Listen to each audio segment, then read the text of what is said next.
Once again welcome back to Amar's classes. ನಾನು ಅಮರೇಶ್ ಪೋತ್ನಾಳ್. ಇದು class number 1170 ಆಗುತ್ತೆ. 1170ನೇ ತರಗತಿ ಕ್ಲಾಸ್ ನಂಬರ್ ಸ್ಟಾರ್ಟ್ ಮಾಡಿದಾಗಲಿಂದ ಅದಕ್ಕಿನಿಂದ ಸುಮಾರು ಒಂದು 250 ವಿಡಿಯೋಸ್ ಇರ್ಬೋದು. ಎಲ್ಲ ಸೇರಿದರೆ 1400ಕ್ಕೂ ಹೆಚ್ಚಿನ ವಿಡಿಯೋಗಳನ್ನು ನೀವು ಅಮರ್ಸ್ ಕ್ಲಾಸಸ್ಸಲ್ಲಿ ನೋಡ್ಬೋದು. ಮತ್ತು ಅದು ಎಲ್ಲ ವಿಷಯಗಳ ಮೇಲೆ ಕೂಡ ಇದ್ದಾವೆ.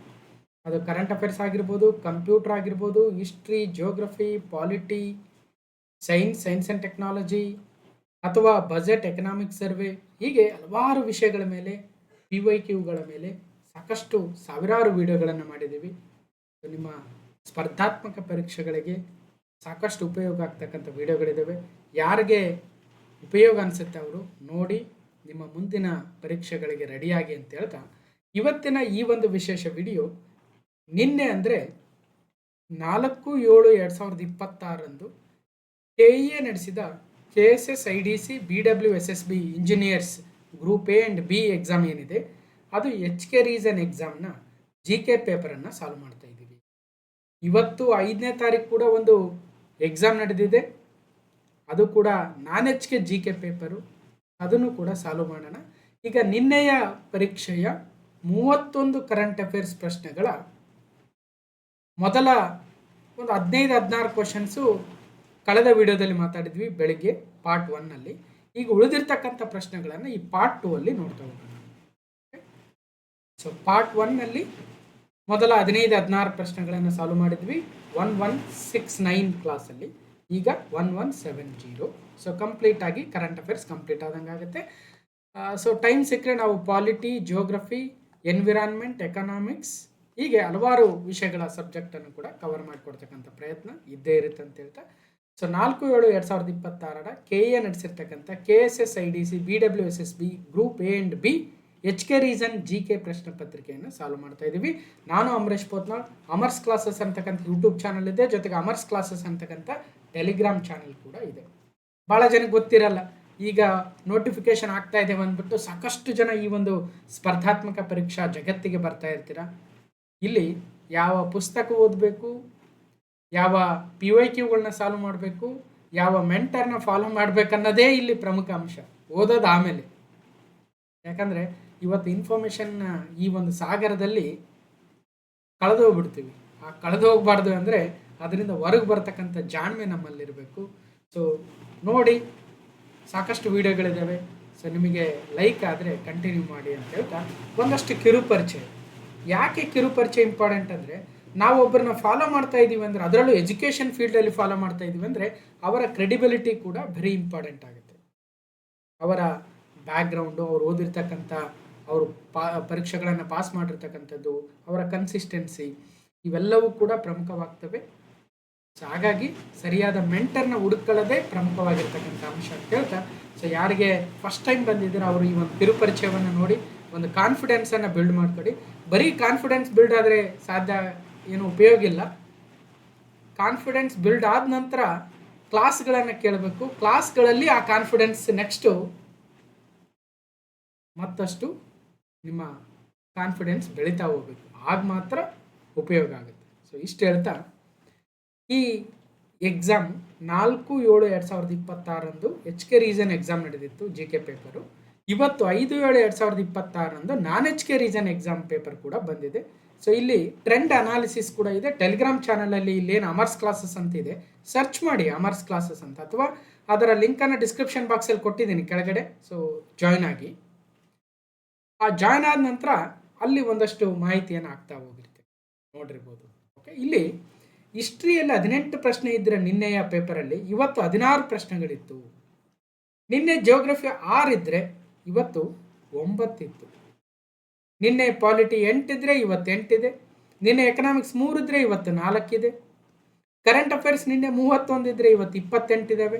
ಹಾಗಾಗಿ KEA ಪ್ರಮುಖ ಒಂದು ಏರಿಯಾ ಅಂದರೆ ಅದು ಕರೆಂಟ್ ಅಫೇರ್ಸ್, ಪ್ರಚಲಿತ ಘಟನೆಗಳು. ಯಾಕಂದರೆ ಇದು ಒಂದು ಸಾಗರ ಇದ್ದಂತೆ, ಆ ಸಾಗರದಲ್ಲಿ ಎಷ್ಟೆಲ್ಲ ಪ್ರಶ್ನೆಗಳು, ಎಷ್ಟೆಲ್ಲ ದಿನಕ್ಕೆ ನೂರಾರು ಘಟನೆಗಳು ನಡೀತಾ ಇರ್ತವೆ. ಆ ನೂರಾರು ಘಟನೆಗಳಲ್ಲಿ KEA ಯಾವ ಪ್ರಶ್ನೆಗಳನ್ನು ಕೇಳುತ್ತೋ ಏನು, ಅವೆಲ್ಲವನ್ನು ನಮ್ಮ ಕೈಲಿ ಕವರ್ ಮಾಡೋಕ್ಕಾಗುತ್ತಾ ಅಲ್ವಾ? ಸೊ ಕಂಟಿನ್ಯೂಸ್ ಆಗಿ KA ಪೇಪರ್ಗಳನ್ನ ಸಾಲ್ವ್ ಮಾಡಿದಂತೆಲ್ಲ ನಮ್ಮಲ್ಲೊಂದು ಒಂದು ಏನೋ ಒಂದು ಗಟ್ ಫೀಲ್ ಬೆಳೆಯುತ್ತೆ, ಇದು ಇಂಪಾರ್ಟೆಂಟು KA ಎಕ್ಸಾಮ್ಗೆ, ಅಥವಾ ಇದು ಕಾಂಪಿಟೇಟಿವ್ ಎಕ್ಸಾಮ್ ಆಸ್ಪಿರೆಂಟ್ ಓದಬೇಕು ಇದನ್ನು ಅಂತ ಒಂದು ಫೀಲ್ ಬೆಳೆಯುತ್ತೆ. ಆ ಫೀಲು, ಆ ಗಟ್ ಫೀಲ್ ಅಥವಾ ಆ ಒಂದು ಧೈರ್ಯ, ಆ ಕಾನ್ಫಿಡೆನ್ಸ್ ಮುಖಾಂತರ ಓದ್ತಾ ಹೋಗ್ಬೇಕಾಗುತ್ತೆ. ಇಲ್ಲದೆ ಹೋದರೆ ಕರೆಂಟ್ ಅಫೇರ್ಸೇ ಓದೋದಕ್ಕೆ ದಿನ 8 ಗಂಟೆ ಓದಿದ್ರೂ ಸಾಕಾಗಲ್ಲ. ಸ್ಟ್ಯಾಟಿಕ್ GK ಕಳೆದ ಪ್ರಶ್ನೆ ಪತ್ರಿಕೆಯಲ್ಲಿ ಇರಲಿಲ್ಲ, ಇದರಲ್ಲಿ 1 ಇತ್ತು. ಸೊ ಜನರಲ್ ಸೈನ್ಸ್ 13 ಇತ್ತು, ಈ ಬಾರಿ 10 ಇದೆ. ಮೆಂಟಲ್ ಎಬಿಲಿಟಿ 14 ಇದೆ, ಈ ಬಾರಿ 13 ಇದೆ. ನಿನ್ನೆ 14, ಇವತ್ತು 13. ಎನ್ವಿರಾನ್ಮೆಂಟ್ ಮೇಲೆ ನಿನ್ನೆ 4 ಇತ್ತು, ಇವತ್ತು 5 ಇದೆ. ಸೈನ್ಸ್ ಆ್ಯಂಡ್ ಟೆಕ್ ಮೇಲೆ ನಿನ್ನೆ ಯಾವುದೇ ಪ್ರಶ್ನೆ ನೇರವಾಗಿರಲಿಲ್ಲ, ಒಂದಷ್ಟು ಕರೆಂಟ್ ಅಫೇರ್ಸ್ ಬೇಸ್ಡ್ ಇತ್ತು. ಇವತ್ತು 3 current affair science and tech ಮೇಲೇ ಇದೆ, ಯಾವಂತ ಸಾಲ್ವ್ ಮಾಡಿಕೊಡ್ತೀನಿ ಮುಂದೆ. ಪಂಚಾಯತ್ ರಾಜ್ ಮೇಲೆ ನಿನ್ನೆ 2 ಇದ್ದರೆ, ಇವತ್ತು 1 ಇದೆ. ಕೋಆಪ್ರೇಟಿವ್ಸ್ ಮೇಲೆ ಯಾವುದೇ ಪ್ರಶ್ನೆ ಇರಲಿಲ್ಲ, ಮೋಸ್ಟ್ಲಿ ಸಿಲೆಬಸ್ ಗಿಲ್ವೇನು ನೋಡಿಲ್ಲ ನಾನು. ಲ್ಯಾಂಡ್ ರಿಫಾರ್ಮ್ಸ್ ಮೇಲೆ ಇಲ್ಲ. ಅಡ್ಮಿನಿಸ್ಟ್ರೇಷನ್ ಅಥವಾ ಪಬ್ಯಾಡ್ ಮೇಲೆ ನಿನ್ನೆನೂ 1, ಇವತ್ತು ಕೂಡ 1 ಪ್ರಶ್ನೆ ಇತ್ತು. ಇನ್ನು ರೂರಲ್ ಡೆವಲಪ್ಮೆಂಟ್ ಮೇಲೆ ಇವತ್ತೊಂದು ಪ್ರಶ್ನೆ ಇತ್ತು, ಅದು ಯಾವುದು ಅಂತ ಮುಂದಿನ ದಿನಗಳಲ್ಲಿ ನಾನು 1-2-3 subject, panchayat Raju, rural development, science and tech, ಈ ಥರ ಕ್ಲಬ್ ಮಾಡಿಕೊಡ್ತೀನಿ. ಮತ್ತು ಎಕನಾಮಿಕ್ಸು ಹಾಗೂ ಎನ್ವಿರಾನ್ಮೆಂಟ್ ಒಂದು ಕಡೆ ಕ್ಲಬ್ ಮಾಡಿ, ಜಿಯೋಗ್ರಫಿ, ಪಾಲಿಟಿ ಆದರೆ ಸಪ್ರೇಟ್ ಮಾಡೋಣ, ನೋಡೋಣ. ಒಟ್ಟಿನಲ್ಲಿ ಎಕನಾಮಿಕ್ ಸರ್ವೇನೂ ಇನ್ನೂ ಕಂಪ್ಲೀಟ್ ಮಾಡೋದು ಬಾಕಿ ಇದೆ. ಎಒ ಎಕ್ಸಾಮ್ಸ್ ಹತ್ತಿರದಲ್ಲಿದ್ದಾವೆ. ಎಲ್ಲವನ್ನು ಸಾಧ್ಯ ಆದಷ್ಟು ಪ್ರಯತ್ನ ಮಾಡೋಣ ಅಂತ ಹೇಳ್ತಾ, ಈಗ ಆಲ್ರೆಡಿ ಪಾರ್ಟ್ 1 ಯಾರು ನೋಡಿಲ್ಲ ಅವ್ರು ಹೋಗಿ ನೋಡಿ. ಪಾರ್ಟ್ 2 ಅಲ್ಲಿ ಮುಂದಿನ ಪ್ರಶ್ನೆಯನ್ನು ಕಂಟಿನ್ಯೂ ಮಾಡುತ್ತಾ ಅಥವಾ ಮುಂದುವರಿಯುತ್ತಾ 56ನೇ ಪ್ರಶ್ನೆ B1 ಸೀರೀಸು ಇಂಗ್ಲೀಷಲ್ಲಿ, D1 ಸೀರೀಸು ಕನ್ನಡದಲ್ಲಿ. ಯಾಕಂದರೆ ಒಂದೇ ಸೀರೀಸಲ್ಲಿ ಪ್ರಶ್ನೆ ಪತ್ರಿಕೆ ಸಿಕ್ಕಿರಲಿಲ್ಲ, ನಿಮಗೆ ಗೊತ್ತಿದೆ. Which of the following objectives is are correct regarding the ICDS programme. ಈ ICDS ಪ್ರೋಗ್ರಾಮ್ ಏನಿದೆ, ಇಂಟಿಗ್ರೇಟೆಡ್ ಚೈಲ್ಡ್ ಡೆವಲಪ್ಮೆಂಟ್ ಸ್ಕೀಮ್ ಅಂತ, ಈ ICDS ಪ್ರೋಗ್ರಾಮ್ಗೆ ಸಂಬಂಧಿಸಿದಂತೆ ಯಾವ ಹೇಳಿಕೆಗಳು ಸರಿಯಾಗಿದ್ದಾವೆ? ಫಸ್ಟು ರಿಡಕ್ಷನ್ ಆಫ್ IMR, ಕನ್ನಡದಲ್ಲಿ IMR ಅನ್ನು ತಗ್ಗಿಸುವುದು. ಅಂದರೆ ಈ ಕೆಳಗಿನವುಗಳಲ್ಲಿ ಯಾವುದು ಅಥವಾ ಯಾವುವು ICDS ಯೋಜನೆಯ ಉದ್ದೇಶಗಳಾಗಿದ್ದಾವೆ? ಇಂಟಗ್ರೇಟೆಡ್ ಚೈಲ್ಡ್ ಡೆವಲಪ್ಮೆಂಟ್ ಸ್ಕೀಮ್ ಏನಿದೆ ಕೇಂದ್ರ ಸರ್ಕಾರದ್ದು, ಈ ಯೋಜನೆಯ ಪ್ರಮುಖ ಉದ್ದೇಶಗಳೇನು? IMR ಅನ್ನು ತಗ್ಗಿಸೋದಾ, ಶಿಶು ಪೋಷಕಾಂಶವನ್ನು ಹೆಚ್ಚಿಸೋದಾ, improvement of child nutrition, MMR ಅನ್ನು ತಗ್ಗಿಸೋದಾ, ರಿಡಕ್ಷನ್ ಆಫ್ MMR, ಅಥವಾ CBR ಅನ್ನು ತಗ್ಗಿಸೋದಾ? ಅಲ್ರಿ, ನಮ್ಗೆ IMR ಗೊತ್ತಿಲ್ಲ, ನಮಗೆ MMR ಗೊತ್ತಿಲ್ಲ, CBR ಗೊತ್ತಿಲ್ಲ ಅಂದರೆ, ಇವುಗಳ ವಿಸ್ತೃತ ರೂಪವೇ ಗೊತ್ತಿಲ್ಲ ಅಂದರೆ ಅವುಗಳ ಡೆಫಿನಿಷನ್ ಏನು ಗೊತ್ತಾಗುತ್ತೆ? ICDS ಯೋಜನೆ ಬಗ್ಗೆ ನಮಗೇನು ಗೊತ್ತಾಗುತ್ತೆ ಅಲ್ವ? ಸೊ ಹಾಗಾಗಿ ನೋಡಿ, KA ಪ್ರಶ್ನೆ ಪತ್ರಿಕೆ ಅಷ್ಟು ಈಜಿ ಅಲ್ಲ ಅಂತ ಯಾಕೆ ಇಷ್ಟೆಲ್ಲ ಬೊಬ್ಬೆ ಹೊಡ್ಕೊಳ್ತಾ ಇದ್ದೀವಿ ನಾವು ಅಂದರೆ, ಇದಕ್ಕೆ ಹಿಂದಿನ ಎಕ್ಸಾಮ್ಗಳಲ್ಲಿ ಇದ್ವು. ICDS ಇದರ ವಿಸ್ತೃತ ರೂಪವೇನು, ICDS ಯೋಜನೆಯನ್ನು ಯಾವ ಇಲಾಖೆ ತಂದಿದೆ, ICDS ಯೋಜನೆ ಯಾವಾಗ ಜಾರಿಗೆ ಬಂತು ಅಂತ ಕೇಳ್ತಕ್ಕಂಥ ಪ್ರಶ್ನೆ ಪತ್ರಿಕೆಗಳು ಹಿಂದೆ ಇದ್ವು ಅಲ್ಲ, ಇವತ್ತು ಇದ್ದಾವೆ. ಇವತ್ತು ನೇರವಾಗಿರ್ತಕ್ಕಂಥ ಪ್ರಶ್ನೆ ಬಂದೇ ಬರ್ತವೆ. 100ರಲ್ಲಿ ಎಲ್ಲ 100 ಪ್ರಶ್ನೆ ಇದೇ ಥರ ಇರಲ್ರಿ, ಗಮನಿಸಿ. ನೇರವಾಗಿ ಕೇಳ್ತಕ್ಕಂಥ ಪ್ರಶ್ನೆಗಳು ಇದ್ದಾವೆ 100ರಲ್ಲಿ. ಇವತ್ತಿಗೂ ಕೂಡ, ಇವತ್ತಿನ ಪೇಪರಲ್ಲೂ ಕೂಡ, ನಿನ್ನೆ ಪೇಪರಲ್ಲೂ ಕೂಡ, ಮುಂದೆ ಬರೋ ಪೇಪರಲ್ಲೂ ಕೂಡ ಇದ್ದೇ ಇರ್ತವೆ. ಆದರೆ ಆ ನೇರವಾಗಿರ್ತಕ್ಕಂಥ ಪ್ರಶ್ನೆಗಳ ಸಂಖ್ಯೆ ಕಮ್ಮಿ ಇರುತ್ತೆ ಅನ್ನಂಗೆ ಇಲ್ಲಿ ಅರ್ಥ ಅಷ್ಟೇ. Okay, right. IMR ಅಂದ್ರೇನು? ಇನ್ಫ್ಯಾಂಟ್ ಮಾರ್ಟಾಲಿಟಿ ರೇಟ್ ಅಂತ. ಇನ್ಫ್ಯಾಂಟ್ ಮಾರ್ಟಾಲಿಟಿ ರೇಟ್ ಅಂದರೆ ಶಿಶು ಮರಣ ದರ. MMR ಅಂದ್ರೇನು? ಮೆಟರ್ನಲ್ ಮಾರ್ಟಾಲಿಟಿ ರೇಟ್ ಅಂತ, ಅಂದರೆ ತಾಯಂದಿರ ಮರಣ ದರ. CBR ಅಂದ್ರೇನು? ಕ್ರೂಡ್ ಬರ್ತ್ ರೇಟ್ ಅಂತ. ಇದು ಕ್ಲಾಸ್ ನಂಬರ್ 1170. ಇದು ಇವತ್ತು ಬೆಳಿಗ್ಗೆ ಕ್ಲಾಸ್ ನಂಬರ್ 1169 ಮಾಡೀನಿ. ಇದೇ ಪ್ರಶ್ನೆ ಪತ್ರಿಕೆಯನ್ನು ಸಾಲ್ವ್ ಮಾಡಿದ್ವಿ, ಕರೆಂಟ್ ಅಫೇರ್ಸ್ ಪಾರ್ಟ್ 1 ಮಾಡಿದ್ವಿ. ಹಾಗೆ ಇನ್ನೊಂದು ಕ್ಲಾಸ್ ಹಿಂದಕ್ಕೆ ಹೋಗಿ 1168ಅಲ್ಲಿ, ಈ 1168ಅಲ್ಲಿ ನಮ್ಮ ನ್ಯಾಷನಲ್ ಫ್ಯಾಮಿಲಿ ಹೆಲ್ತ್ ಸರ್ವೆ 6 ಏನಿದೆಯೋ ಅದನ್ನು ಕಂಪ್ಲೀಟ್ ಡೀಟೇಲ್ ಆಗಿ ಮಾಡಿಕೊಟ್ಟಿದ್ದೆ. ಅದರಲ್ಲಿ ಈ ಎಲ್ಲ ಡೆಫಿನಿಷನ್ಗಳನ್ನು, ಈ ಎಲ್ಲ ಅಂಕಿಅಂಶಗಳನ್ನು ಕಂಪ್ಲೀಟಾಗಿ ಹೇಳಿದ್ದೀನಿ. ಪುರುಸೊತ್ತು ಬೇಕಷ್ಟೇ ನೋಡೋಕ್ಕೆ. ನೋಡಿ, ಸರಿಯಾದ ಉತ್ತರ ಇನ್ನೂ ಕೀ ಆನ್ಸರ್ ಬಂದಿಲ್ಲ, ಆದರೂ ಕೂಡ ಓಕೆ. ಈಗ ಸದ್ಯಕ್ಕೆ ರಿಡಕ್ಷನ್ ಆಫ್ IMR ಏನಿದೆ ಸರಿ ಇದೆ. ಇನ್ಫ್ಯಾಂಟ್ ಮಾರ್ಟಾಲಿಟಿ ರೇಟನ್ನು ಕಡಿಮೆ ಮಾಡ್ತಕ್ಕಂಥ ಉದ್ದೇಶನೇ ಇಂಟಿಗ್ರೇಟೆಡ್ ಚೈಲ್ಡ್ ಡೆವಲಪ್ಮೆಂಟ್ ಸರ್ವಿಸಸ್ ಅಥವಾ ಸ್ಕೀಮ್ನ ಉದ್ದೇಶವಾಗಿದೆ. Improvement of the child nutrition ಕೂಡ ಇದೆ. 0ದಿಂದ 6 ವರ್ಷದ ಹೊರಗಿನ ಮಕ್ಕಳ ಒಂದು ಆರೋಗ್ಯವನ್ನು ಹೆಚ್ಚಿಸ್ತಕ್ಕಂಥ ಪ್ರಯತ್ನ ಇದೆ. ಹಾಗೆ ಮೆಟರ್ನಲ್ ಮೊಟಾಲಿಟಿ ರೇಟ್ ಅಥವಾ ತಾಯಂದಿರ ಮರಣ ದರ ಏನಿದೆ MMR ಅನ್ನು ಕೂಡ ಕಡಿಮೆ ಮಾಡ್ತಕ್ಕಂಥ ಪ್ರಯತ್ನ ಇದೆ. ಜೊತೆಗೆ reduction of the crude birth rate ಇದು ತಪ್ಪಾಗುತ್ತೆ. ಹಾಗಾಗಿ ABC ಸರಿ. ಅಂದರೆ 6ನೇ ಪ್ರಶ್ನೆ ಅಥವಾ D1ನಲ್ಲಿ 6ನೇ ಪ್ರಶ್ನೆ, B1ನಲ್ಲಿ 56ನೇ ಪ್ರಶ್ನೆ ಏನಿದೆ ಅದಕ್ಕೆ 4ನೇ ಉತ್ತರ ಸರಿಯಾಗಿದೆ. ಸರಿ, ಇನ್ನು ಕೀ ಆನ್ಸರ್ ಬಂದಾಗ ನೋಡೋಣ. ನಾನು ಹೇಳ್ತಾ ಇದ್ದೆ 1168 ನೋಡಿ ಕ್ಲಾಸ್ ನಂಬರ್ ಅಂತ. NFHS 6 ರಿಪೋರ್ಟ್ MCQಗಳ ಮುಖಾಂತರ, PYQಗಳ ಮುಖಾಂತರ ರಾಷ್ಟ್ರೀಯ ಕುಟುಂಬ ಆರೋಗ್ಯ ಸಮೀಕ್ಷೆ 2023-24 ಏನಿದೆ 2026ರಲ್ಲಿ ರಿಲೀಸ್ ಏನಾಗಿದೆ ಅದರ ಬಗ್ಗೆ ಕಂಪ್ಲೀಟ್ ಆಗಿ ಮಾತಾಡಿದ್ವಿ. ಸೊ ಬಹಳ ಇಂಪಾರ್ಟೆಂಟ್ ವಿಡಿಯೋ. ಇದರಲ್ಲಿ ಆ ಎಲ್ಲ ಡೆಫಿನಿಷನ್ಗಳನ್ನು, ನಂಬರ್ಗಳನ್ನು, ಹಿಂದಿನ ಪರೀಕ್ಷೆಗಳಲ್ಲಿ ಕೇಳಿರ್ತಕ್ಕಂಥ ಅಂಕಿಅಂಶಗಳನ್ನೆಲ್ಲ ಹೇಳಿದ್ದೀನಿ, ಹೋಗಿ ನೋಡಿ. ಜೊತೆಗೆ ICDS ಬಗ್ಗೆ ಕೂಡ ಹಲವಾರು ಬಾರಿ ಮಾತಾಡಿದ್ದೀವಿ. The scheme was started in 1975, integrated child development services ಅಥವಾ ಸ್ಕೀಮ್ ಅಂತ ಕರಿತೀವಿ. ಇದರ ಉದ್ದೇಶ ಏನು? Supplementary nutrition, preschool for non formal education, 0 to 6 years ಏನಿರ್ತಾರೆ ಆ ಮಕ್ಕಳಿಗೆ ಅಂಗನವಾಡಿಗಳಲ್ಲಿ ಆಹಾರವನ್ನು ಕೊಡ್ತಕ್ಕಂಥದ್ದು, ಮೊಟ್ಟೆ ಅಥವಾ ಫುಡ್ ಕೊಡ್ತಕ್ಕಂಥದ್ದು, ಜೊತೆಗೆ ಅವರಿಗೆ ಒಂದು ಏನು ನಾನ್ ಫಾರ್ಮಲ್ ಆಗಿರ್ತಕ್ಕಂಥ ಎಜುಕೇಷನನ್ನು ಕೊಡ್ತಕ್ಕಂಥದ್ದು, ಜೊತೆಗೆ ಇಮ್ಯುನೈಜೇಷನ್, ಅವ್ರಿಗೆ ವ್ಯಾಕ್ಸಿನೇಷನ್ ಅಥವಾ ವ್ಯವಸ್ಥೆಯನ್ನು ಮಾಡ್ತಕ್ಕಂಥದ್ದು. ಹೀಗೆ ಹಲವಾರು ಉದ್ದೇಶಗಳನ್ನು ಇಟ್ಟುಕೊಂಡು ICDS ತಂದಿದ್ದಾರೆ. ಇದರ ಉದ್ದೇಶ IMR ತಗ್ಗಿಸಬೇಕು, MMR ತಗ್ಗಿಸಬೇಕು. Supplementary nutrition, preschool education ಕೊಡ್ತಾರೆ, ಹೆಲ್ತ್ ಆ್ಯಂಡ್ ನ್ಯೂಟ್ರಿಷನ್ ಎಜುಕೇಷನ್ ಕೊಡ್ತಾರೆ, ಇಮ್ಯುನೈಜೇಷನ್ ಮತ್ತು ರೆಫರಲ್ ಸರ್ವಿಸಸ್, ಹೀಗೆ ಹಲವಾರು ಅಂಶಗಳನ್ನು ಈ ICDS ಸ್ಕೀಮಲ್ಲಿ ತಂದಿದ್ದಾರೆ. ಇನ್ನು ಇದ್ರ ಬಗ್ಗೆ ಕಳೆದ ಆರ್ಥಿಕ ಸಮೀಕ್ಷೆ 2025ರಲ್ಲಿ ಚಾಪ್ಟರ್ 11ನಲ್ಲಿ ಮಾತಾಡಿದ್ವಿ. ಈ ವರ್ಷ ಕರ್ನಾಟಕ ಆರ್ಥಿಕ ಸಮೀಕ್ಷೆ 2026ರಲ್ಲಿ ಅಗೇನ್ ಚಾಪ್ಟರ್ 11ನಲ್ಲಿ ಮಾತಾಡ್ತೀವಿ. ಇನ್ನೂ ಆಗಿಲ್ಲ, ಈ ವಿಡಿಯೋ ಇನ್ನೂ ಕಂಪ್ಲೀಟ್ ಆಗಿಲ್ಲ. ಇಲ್ಲಿ ತಮ್ಮನೇಲಿ ರೆಡಿ ಮಾಡಿ ಇಟ್ಕೊಂಡಿದ್ದೀವಿ. ಆ್ಯಕ್ಚುಲಿ ಕ್ಲಾಸ್ ನಂಬರ್ ಚೇಂಜ್ ಆಗ್ತವೆ, ಯಾಕಂದರೆ ಚಾಪ್ಟರ್ 6ವರೆಗೂ ಮುಗಿಸಿದ್ದೀನಿ. ಚಾಪ್ಟರ್ 7, 8, 9, 10 ಇನ್ನೂ ಮಾಡೋದಿದೆ. ಸೊ ಮಾಡಿಕೊಡ್ತೀನಿ. ಸೊ ಹಾಗಾಗಿ ಅದರಲ್ಲಿ ಏನು ಡಿಸ್ಕಷನ್ ಮಾಡ್ತೀವಿ, ಯಾಕಂದರೆ ಸೇಮ್ ಕಂಟೆಂಟ್ 2025ರಲ್ಲೂ ಡಿಸ್ಕಷನ್ ಮಾಡಿದ್ದೀವಿ, 2024ರ ಕರ್ನಾಟಕ ಆರ್ಥಿಕ ಸಮೀಕ್ಷೆಯಲ್ಲೂ ಮಾತಾಡಿದ್ದೀವಿ. ಇಂಟಿಗ್ರೇಟೆಡ್ ಚೈಲ್ಡ್ ಡೆವಲಪ್ಮೆಂಟ್ ಸರ್ವಿಸಸ್, ಸಮಗ್ರ ಶಿಶು ಅಭಿವೃದ್ಧಿ ಯೋಜನೆ, ಇದೊಂದು ಕೇಂದ್ರ ಪುರಸ್ಕೃತ ಯೋಜನೆಯಾಗಿದ್ದು, ಸಮಗ್ರ ಶಿಶು ಅಭಿವೃದ್ಧಿ ಯೋಜನೆಯು ಈ ಸದರಿ ಯೋಜನೆಯಡಿ 6 ಸೇವೆಗಳನ್ನು ನೀಡಲಾಗ್ತಾ ಇದೆ. 6 ಸೇವೆಗಳು, ಪರ್ಟಿಕ್ಯುಲರ್ಲಿ 6 ಏನು ಬೇರೆ ಬೇರೆ ಸರ್ವಿಸಸನ್ನು ಕೊಡ್ತಾರಂತೆ. 6 ಸರ್ವಿಸಸ್, 1, 2, 3, 4, 5, 6 ಸರ್ವಿಸಸ್. ಯಾವ್ಯಾವ ಅಂತ ಇಲ್ಲಿ 5 ಇದಾವೆ, ಇನ್ನೊಂದು ಯಾವ್ದು ಮಿಸ್ ಆಗಿದೆ ಇಲ್ಲಿ ನೋಡ್ಕೊಳ್ರಿ. ಕನ್ನಡದಲ್ಲಿ ನೋಡೋದಾದ್ರೆ ಪೂರಕ ಪೌಷ್ಟಿಕ ಆಹಾರ, ಇದು 1ನೇ ಸರ್ವಿಸ್ ಕೊಡ್ತಾ ಇದ್ದಾರೆ. ಏನು? Supplementary nutrition is a first service. Second service is ಚುಚ್ಚುಮದ್ದು, immunisation. Health checkup is third service, ಆರೋಗ್ಯ ತಪಾಸಣೆ. 4ನೇದು ಮಾಹಿತಿ ಸೇವೆ, ರೆಫರಲ್ ಸರ್ವಿಸಸ್. 5ನೇದು ನ್ಯೂಟ್ರಿಷನ್. 6ನೇದು ಹೆಲ್ತ್ ಎಜುಕೇಷನ್ ಫಾರ್ ಮದರ್ಸ್. ಜೊತೆಗೆ ನಾನ್ ಫಾರ್ಮಲ್ ಎಜುಕೇಷನ್ ಮಕ್ಕಳಿಗೆ ಕೂಡ ಕೊಡ್ತಾರೆ, 3ರಿಂದ 6 ವರ್ಷದ ಮಕ್ಕಳಿಗೆ. ಸೊ ಹೀಗೆ ಪ್ರಶ್ನೆ ಹೇಗೆ ಬೇಕಾದರೂ ಬರ್ಬೋದು ಮುಂದಿನ ದಿನಗಳಲ್ಲಿ, ರೆಡಿ ಇರಬೇಕು ನಾವು ಅಷ್ಟೇ. ಮತ್ತು ಪೂರಕ ಪೌಷ್ಟಿಕ ಆಹಾರ ಕಾರ್ಯಕ್ರಮ ಅಂತಿದೆ, ಅದರದ್ದೇನು? ಸೊ ಎಕನಾಮಿಕ್ ಸರ್ವೆದಲ್ಲಿ ಮತ್ತೆ ನಾನು ಕವರ್ ಮಾಡಿಕೊಡ್ತೀನಿ. ಕಳೆದ ಎಕನಾಮಿಕ್ ಸರ್ವೆದಲ್ಲೂ ಕೂಡ ಮಾಡಿದ್ವಿ.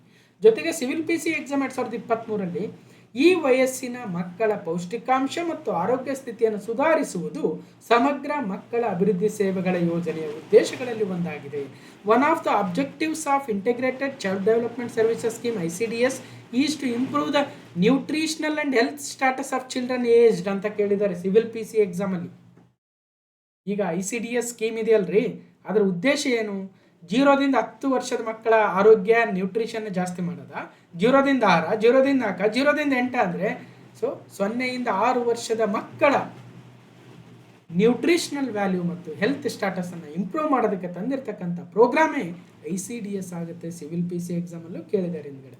ಇದರಲ್ಲಿ 6 ಪ್ರಮುಖ ಅಂಶಗಳಿದ್ದಾವೆ ಅನ್ನೋದು ಕೂಡ ನೆನ್ಪಿಟ್ಟಿರಿ, ಮುಂದೆ ಯಾವಾಗ ಬೇಕಾದರೂ ಕೇಳಬಹುದು. ಕರ್ನಾಟಕ ಆರ್ಥಿಕ ಸಮೀಕ್ಷೆ 2020 ಇವತ್ತು 2026ರಲ್ಲಿದ್ದೀವಿ. ಹೀಗೇ ಹಿಂದೆ ಹೋದರೆ 2020ರಲ್ಲಿ ಕೂಡ ಸಮಗ್ರ ಶಿಶು ಅಭಿವೃದ್ಧಿ ಯೋಜನೆಯ 6 ಸೇವೆಗಳು ಯಾವ್ಯಾವು ಅಂತ ಕ್ವಶನ್ ಫ್ರೇಮ್ ಮಾಡಿ 6 ಸೇವೆಗಳನ್ನು ನಿಮಗೆ ನೀಡ್ತಕ್ಕಂಥ ಪ್ರಯತ್ನ ಆಗಿತ್ತು. ಸೊ ಇಷ್ಟ ಆಯಿತು. ಮುಂದಿನ ಪ್ರಶ್ನೆ ಕ್ವಶನ್ ನಂಬರ್ 59ಅಲ್ಲಿದೆ. The important implemented recommendations of high power committee 2000 to 2002 on redressal of regional imbalance are. ಅಂದರೆ ಪ್ರಾದೇಶಿಕ ಅಸಮತೋಲನ ನಿವಾರಣಾ ಉನ್ನತಾಧಿಕಾರ ಸಮಿತಿ 2002ರಿಂದ 2002 ಏನಿದೆ, ಇದರ ಶಿಫಾರಸಿನಂತೆ ಅನುಷ್ಠಾನಗೊಂಡಿರುವ ಪ್ರಮುಖ ಕ್ರಮಗಳು ಏನೇನಿದೆ? ಈಗ ಪ್ರಾದೇಶಿಕ ಅಸಮತೋಲನ ನಿವಾರಣಾ ಉನ್ನತಾಧಿಕಾರ ಸಮಿತಿ ಅಂದ್ರೆ ಏನರ್ಥ? ಡಾಕ್ಟರ್ DM ನಂಜುಂಡಪ್ಪ ವರದಿ ಅಂದಂಗೆ. ಆ ವರದಿಯಲ್ಲಿದ್ದಂತಹ ಶಿಫಾರಸುಗಳಲ್ಲಿ ಯಾವ್ಯಾವ ಅನುಷ್ಠಾನ ಆಗಿದ್ದಾವೆ ಅಂತ ಕೇಳಿದ್ದಾರೆ. ಅವರು ವರದಿಯಲ್ಲಿ ತಮ್ಮ ಶಿಫಾರಸುಗಳನ್ನು ಏನು ಹೇಳಿದ್ದಾರೆ ಅದ್ರ ಬಗ್ಗೆ ಅಲ್ಲ, ಶಿಫಾರಸು ಬಹಳಷ್ಟು ಹೇಳಿದ್ದಾರೆ, ಬಟ್ ಎಲ್ಲವೂ ಇಂಪ್ಲಿಮೆಂಟ್ ಆಗಿಲ್ಲ. ಇಂಪ್ಲಿಮೆಂಟ್ ಆಗಿರೋವು ಯಾವುವು ಅಂತ ಅಲ್ಲಿ ಕನ್ಫ್ಯೂಷನ್ ಸ್ಟಾರ್ಟ್ ಆಗುತ್ತೆ. ಫಸ್ಟ್ ಆಫ್ ಆಲ್ ವರದಿ ಬಗ್ಗೆನೇ ಗೊತ್ತಿಲ್ಲ ಸರ್ ನಮಗೆ, ಇಂಪ್ಲಿಮೆಂಟೇಷನ್ ದೂರ ಹೋಯಿತು, ಶಿಫಾರಸುಗಳು ಇನ್ನೂ ಮತ್ತಷ್ಟು ದೂರ ಹೋದ್ವು ಅಂದರೆ ಏನು ಹೇಳೋಣ? ನಾವಿನ್ನೂ ಯಾವುದ್ಯಾವುದೋ ಓದ್ಕೊಂಡು ಕುಂತಿದ್ದೀವಿ, ಇವೆಲ್ಲ ನಮಗೆ ಬಹುದೂರ ಅಂದರೆ ಏನು ಮಾಡೋಕ್ಕಾಗಲ್ಲ. ಕಲಬುರಗಿಯಲ್ಲಿ ಆಹಾರ ಮತ್ತು ಜವಳಿ ಪಾರ್ಕ್ ಸ್ಥಾಪನೆ ಆಗಿದೆಯಾ? ಕೃಷಿ ಬೆಲೆಯನ್ನು ಬೆಂಬಲಿಸಲು ಆವರ್ತಕ ನಿಧಿಯ ಸ್ಥಾಪನೆ ಆಗಿದೆಯಾ? The establishment of recurring fund for supporting agricultural prices. ಕರ್ನಾಟಕದ ಎಲ್ಲ ಅತ್ಯಂತ ಹಿಂದುಳಿದ ತಾಲೂಕುಗಳಲ್ಲಿ ಕಸ್ತೂರ್ಬಾ ಗಾಂಧಿ ವಿದ್ಯಾರ್ಥಿ ನಿಲಯಗಳ ಸ್ಥಾಪನೆ. ಕೊಡಗು ಜಿಲ್ಲೆಯಲ್ಲಿ ಹೈನುಗಾರಿಕಾ ವಿಜ್ಞಾನ ಕಾಲೇಜು ಸ್ಥಾಪನೆ. ಮೇಲಿನವುಗಳಲ್ಲಿ ಸರಿಯಾದ ಹೇಳಿಕೆಗಳನ್ನು ಗುರುತಿಸಿ ಅಂತ. ಎ ಮತ್ತು ಬಿ ಸರಿಯಾಗಿದೆ, ಬಿ ಮತ್ತು ಸಿ ಸರಿಯಾಗಿದೆ, ABC ಸರಿಯಾಗಿದೆ, ABCD ಸರಿಯಾಗಿದೆ. ಇನ್ನು ಕೀ ಆನ್ಸರ್ ಬಂದಿಲ್ಲ, ಬಂದಮೇಲೆ ನೋಡೋಣ. ಸದ್ಯಕ್ಕಂತೂ ABC ಸರಿ ಅನಿಸ್ತಾ ಇದೆ, ನೋಡೋಣ. Okay, doctor DM Nanjundappa committee report ಅಂತ ಕರಿತೀವಿ ಸಾಮಾನ್ಯವಾಗಿ. ಅವರು SDP ಸ್ಪೆಷಲ್ ಡೆವಲಪ್ಮೆಂಟ್ ಪ್ಲಾನನ್ನು ಮಾಡಿ ರೆಕಮೆಂಡ್ ಮಾಡಿ, ಅದರ ಪ್ರಕಾರ ನೀವು ಕಲಬುರಗಿಯಲ್ಲಿ ಒಂದು ಫುಡ್ ಪಾರ್ಕ್, ಒಂದು ಟೆಕ್ಸ್ಟೈಲ್ ಪಾರ್ಕ್ ಮಾಡಿ ಅಂತ ಹೇಳಿದ್ರು, ಈಗ ಆಲ್ರೆಡಿ ಮಾಡಿದ್ದಾರೆ. ಹಾಗೆ ಅಗ್ರಿಕಲ್ಚರ್ ಪ್ರೈಸ್ ಫ್ಲಕ್ಚುಯೇಷನ್ನ ತಡೆಯೋದಕ್ಕೆ ಮತ್ತು ನಮ್ಮ ಪ್ರಾದೇಶಿಕ ರೈತರನ್ನು ಉತ್ತೇಜನ ನೀಡೋದಕ್ಕೆ ಒಂದು ಫಂಡನ್ನು ನಿಗದಿಪಡಿಸಿ ಅಂತ ಹೇಳಿದ್ರು. ಆ ನಿಧಿ ಬಗ್ಗೆ ಅದು ಸರಿ ಇದೆ. ಮತ್ತು ಹಿಂದುಳಿದ 39 ತಾಲೂಕುಗಳಲ್ಲಿ ಕಸ್ತೂರ್ಬಾ ಗಾಂಧಿ ಹೆಸರಿನಲ್ಲಿ ರೆಸಿಡೆನ್ಷಿಯಲ್ ಇನ್ಸ್ಟಿಟ್ಯೂಷನ್ಗಳನ್ನು ಸ್ಥಾಪನೆ ಮಾಡಿ ಅಂತ ಹೇಳಿದ್ರು, ಮಾಡಿದಾರಂತೆ. ಅದೇ ರೀತಿಯಾಗಿ ಡೈರಿ ಸೈನ್ಸ್ ಕಾಲೇಜ್ ಏನಿದೆ ಅದು ಕೊಡಗಲ್ಲ, ಬದಲಾಗಿ ಕಲಬುರಗಿಯಲ್ಲಿ ಸ್ಥಾಪನೆಯನ್ನು ಮಾಡಲಾಗಿದೆ ಅಂಡರ್ ದ ವೆಟರ್ನರಿ ಕಾಲೇಜ್ ಅಥವಾ ಯೂನಿವರ್ಸಿಟಿ ಅಂಡರ್. ಅದಕ್ಕೋಸ್ಕರ class number 1060 professor M Govinda Rao ಸಮಿತಿ ವರದಿಯ ಮುಖ್ಯಾಂಶಗಳ ಬಗ್ಗೆ ಮಾತಾಡಬೇಕಾದ್ರೆ, ಪ್ರಾದೇಶಿಕ ಅಸಮತೋಲನ ನಿವಾರಣಾ ಸಮಿತಿ, high power committee on redressal of regional imbalance. ಇದೇ ಒಂದು ಸಂದರ್ಭದಲ್ಲಿ ಪ್ರೊಫೆಸರ್ M ಗೋವಿಂದರಾವ್ ಅವರ ಸಮಿತಿಯನ್ನೇನು ನೇಮಕ ಮಾಡಿದ್ರು, ಅವರು ತಮ್ಮ ವರದಿಯನ್ನು ಕೊಟ್ಟು ಅದರ ಮುಖ್ಯಾಂಶಗಳನ್ನು ತಿಳಿದುಕೊಳ್ಳುವ ಸಂದರ್ಭದಲ್ಲಿ ಪ್ರೊಫೆಸರ್ DM ನಂಜುಂಡಪ್ಪನವರ ವರದಿಯ ಮುಖ್ಯಾಂಶಗಳನ್ನು ಕೂಡ with MCQs with PYQs class number 1060 ಮಾತಾಡಿದ್ವಿ. ನೋಡಿರ್ತೀರಾ, ಓದಿರ್ತೀರಾ. ಆ ಒಂದು ಸಂದರ್ಭದಲ್ಲಿ ಡಾಕ್ಟರ್ DM ನಂಜುಂಡಪ್ಪರವರ ಅಧ್ಯಕ್ಷತೆಯಲ್ಲಿ ಪ್ರಾದೇಶಿಕ ಅಸಮತೋಲನದ ಉನ್ನತಾಧಿಕಾರ ಸಮಿತಿಯು ಎಷ್ಟು ತಾಲೂಕುಗಳನ್ನು ಹಿಂದುಳಿದ ತಾಲೂಕು ಎಂದು ಗುರುತಿಸಿತ್ತು, ಅವರು ಯಾವ ವರ್ಗಗಳಾಗಿ ಮಾಡಿದ್ರು, ಸೊ ಅದೆಲ್ಲವನ್ನು ಕಂಪ್ಲೀಟ್ ಆಗಿ ನಾವು ಹಲವಾರು ಕ್ಲಾಸ್ಗಳಲ್ಲಿ ಮಾತಾಡಿದ್ದೀವಿ. ಕ್ಲಾಸ್ ನಂಬರ್ 1060 ನೋಡಿದರೂ ನಿಮಗೆ ಸಾಕಷ್ಟು ಮಾಹಿತಿ ಸಿಗುತ್ತೆ. ಇಲ್ಲಿ ನಮಗೆ ಬೇಕಾಗಿರ್ತಕ್ಕಂಥದ್ದು ಅಂದರೆ ಇಡೀ ರಾಜ್ಯದಲ್ಲಿ ಅವರು ಯಾವ ರೀತಿಯಾಗಿ ವರ್ಗೀಕರಣ ಮಾಡಿದರು, ಅತ್ಯಂತ ಹಿಂದುಳಿದ ತಾಲೂಕುಗಳು ಇಡೀ ರಾಜ್ಯದಲ್ಲಿ ಎಷ್ಟಿದ್ದಾವೆ, ಅದರಲ್ಲಿ ಕಲಬುರಗಿ ವಿಭಾಗದಲ್ಲಿ ಎಷ್ಟಿದ್ದಾವೆ, ಅತಿ ಹಿಂದುಳಿದವೆಷ್ಟು, ಅಭಿವೃದ್ಧಿಗೊಂಡಿರ್ತಕ್ಕಂಥ ತಾಲೂಕುಗಳೆಷ್ಟು ನೋಡ್ಬೇಕು, ಅದೆಲ್ಲ ತಿಳ್ಕೋಬೇಕು.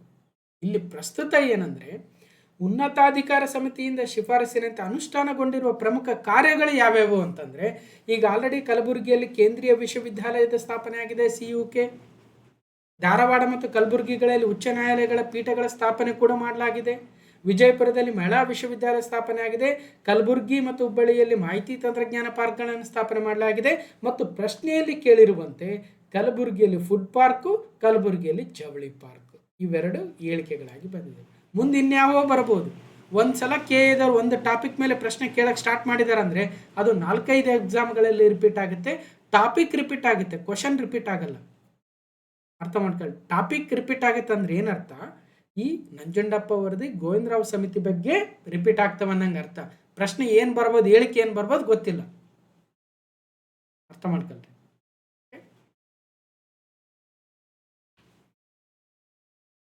ಕೃಷಿ ಬೆಲೆಯನ್ನು ಬೆಂಬಲಿಸಲು ಆವರ್ತಕ ನಿಧಿಯನ್ನು ಸ್ಥಾಪನೆ ಮಾಡಲಾಗಿದೆ. To support agricultural pricing revolving fund is created. ಅದೇ ಪ್ರಶ್ನೆ ಇರ್ತಕ್ಕಂಥದ್ದು ಇಲ್ಲಿ ಗಮನಿಸಬೇಕು. ಕೃಷಿ ಬೆಲೆಯನ್ನು ಬೆಂಬಲಿಸಲು ಆವರ್ತಕ ನಿಧಿಯ ಸ್ಥಾಪನೆ ಆಗಿದೆಯಾ ಇಲ್ವಾ? ಕಸ್ತೂರ್ಬಾ ಗಾಂಧಿ ವಿದ್ಯಾರ್ಥಿ ನಿಲಯಗಳ ಸ್ಥಾಪನೆ ಆಗಿದೆಯಾ ಇಲ್ವಾ?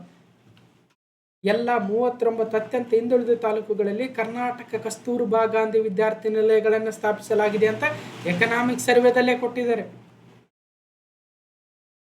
ನೋಡಿ. ಕಲಬುರಗಿಯಲ್ಲಿ ಹೈನುಗಾರಿಕಾ ವಿಜ್ಞಾನ ಕಾಲೇಜನ್ನು ಸ್ಥಾಪಿಸಲಾಗಿದೆ. ಕಲಬುರಗಿಯಲ್ಲಿ ಡೈರಿ ಸೈನ್ಸ್ ಕಾಲೇಜಲ್ಲಿ ಕಲಬುರಗಿಯಲ್ಲಿ, ಕೊಡಗು ಅಂತ ಕೊಟ್ಟು ಕನ್ಫ್ಯೂಸ್ ಮಾಡಿದ್ದಾರೆ. ಕೊಡಗು ಜಿಲ್ಲೆಯಲ್ಲಿ ಹೈನುಗಾರಿಕಾ ವಿಜ್ಞಾನ ಕಾಲೇಜ್ ಅಲ್ಲ, ಕಲಬುರಗಿಯಲ್ಲಿ. ಪ್ರಶ್ನೆ ಸ್ವಲ್ಪ ಹೇಳಿಕೆ ಚೇಂಜ್ ಮಾಡಿದ್ದಾರೆ ಅಂದ್ರೆ ಅರ್ಥ ಏನಿದು ನೋಡಿ. ಪ್ರಶ್ನೆ ಪತ್ರಿಕೆ ತೆಗೆಯೋರು ಯಾವ ರೀತಿಯಲ್ಲಿ ಸಿದ್ಧತೆಯನ್ನು ಮಾಡ್ಕೊಳ್ತಾ ಇದ್ದಾರೆ. ನಾವು ಆರ್ಥಿಕ ಸಮೀಕ್ಷೆಯಲ್ಲಿ ಮಾತಾಡಿದ್ದೀವಿ. ಕರ್ನಾಟಕ ಎಕನಾಮಿಕ್ ಸರ್ವೆ 2025 ಪಾರ್ಟ್ 12 ಹೋಗಿ ನೋಡಿ ಬೇಕಾದರೆ, ಅಥವಾ ಗೋವಿಂದರಾವ್ ಸಮಿತಿ ಕಮಿಟಿ ಶಿಫಾರಸುಗಳು ಬಂದಾಗ ಕ್ಲಾಸ್ ನಂಬರ್ 1060 ಮಾತಾಡಿದ್ದೀವಿ, ಹೋಗಿ ನೋಡಿ.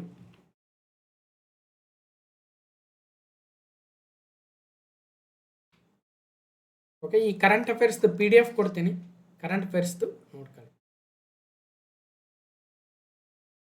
ಮುಂದಿನ ಪ್ರಶ್ನೆ, consider the following statements and select the correct answer using the codes given below.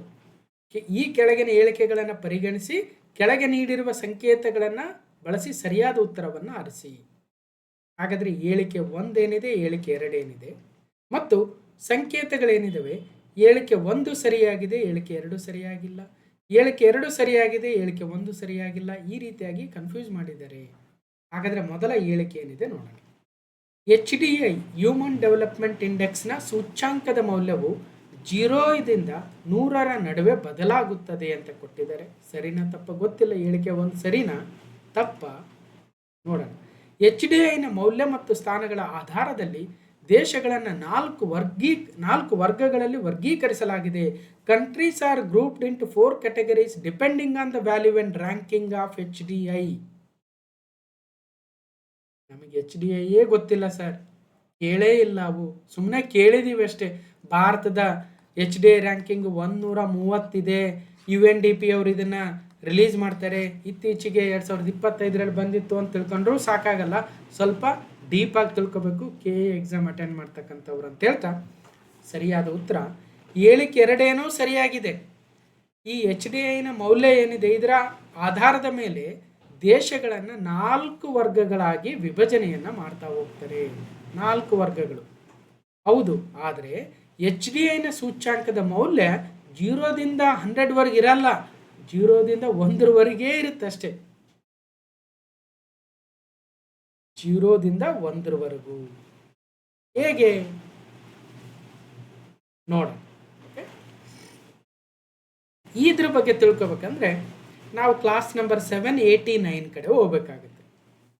ಹೌದು, ನಾವು ಆಲ್ಮೋಸ್ಟ್ ಎಲ್ಲ ಟಾಪಿಕ್ಗಳ ಮೇಲೆ ಕೂಡ ಕೆಲವೊಂದರ ಮೇಲೆ ಸಪ್ರೇಟ್ ವಿಡಿಯೋ ಮಾಡಿರ್ತೀವಿ, ಕೆಲವೊಂದು ಪಾರ್ಟ್ ವೈಸಲ್ಲಿ ಕವರ್ ಮಾಡಿರ್ತೀವಿ ಅಲ್ವಾ, ಕೆಲವೊಂದು PYQಯಲ್ಲಿ ಕವರ್ ಮಾಡಿರ್ತೀವಿ.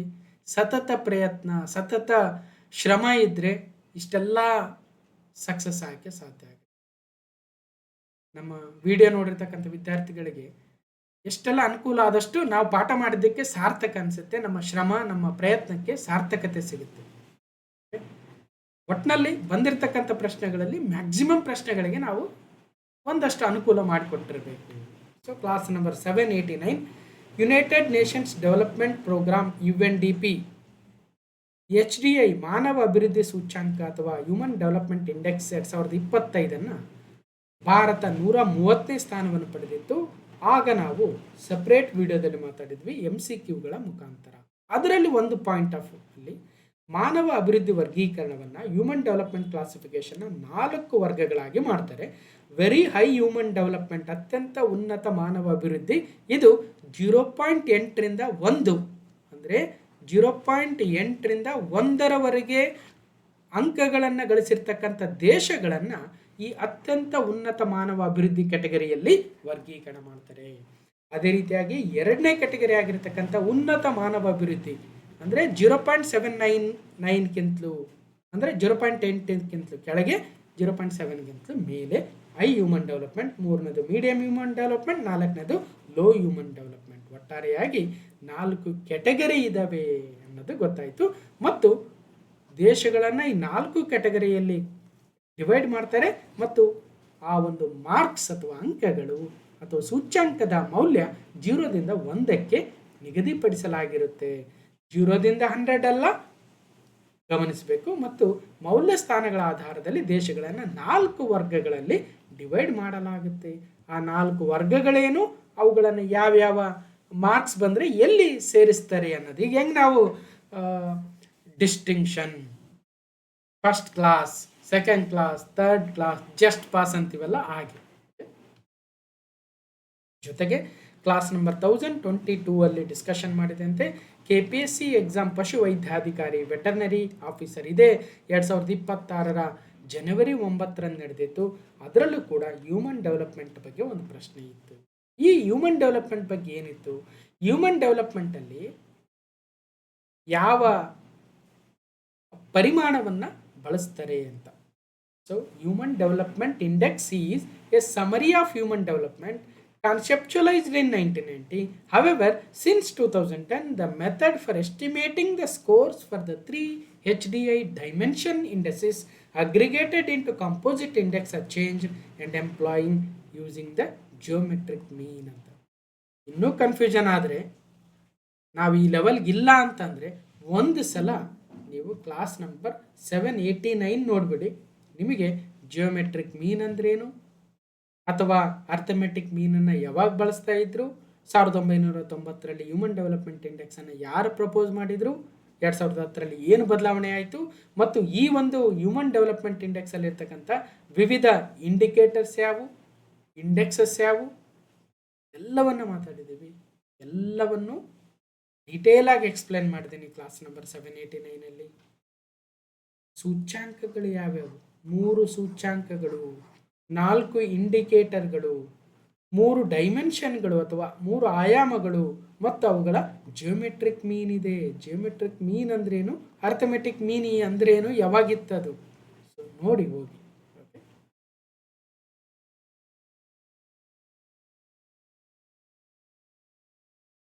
ಇನ್ನು ಓವರಾಲ್ ಆಗಿ ಮಾನವ ಅಭಿವೃದ್ಧಿ ಸೂಚ್ಯಾಂಕವನ್ನು UNDP ಅವರು ರಿಲೀಸ್ ಮಾಡ್ತಾರೆ, ಗಮನಿಸಬೇಕು.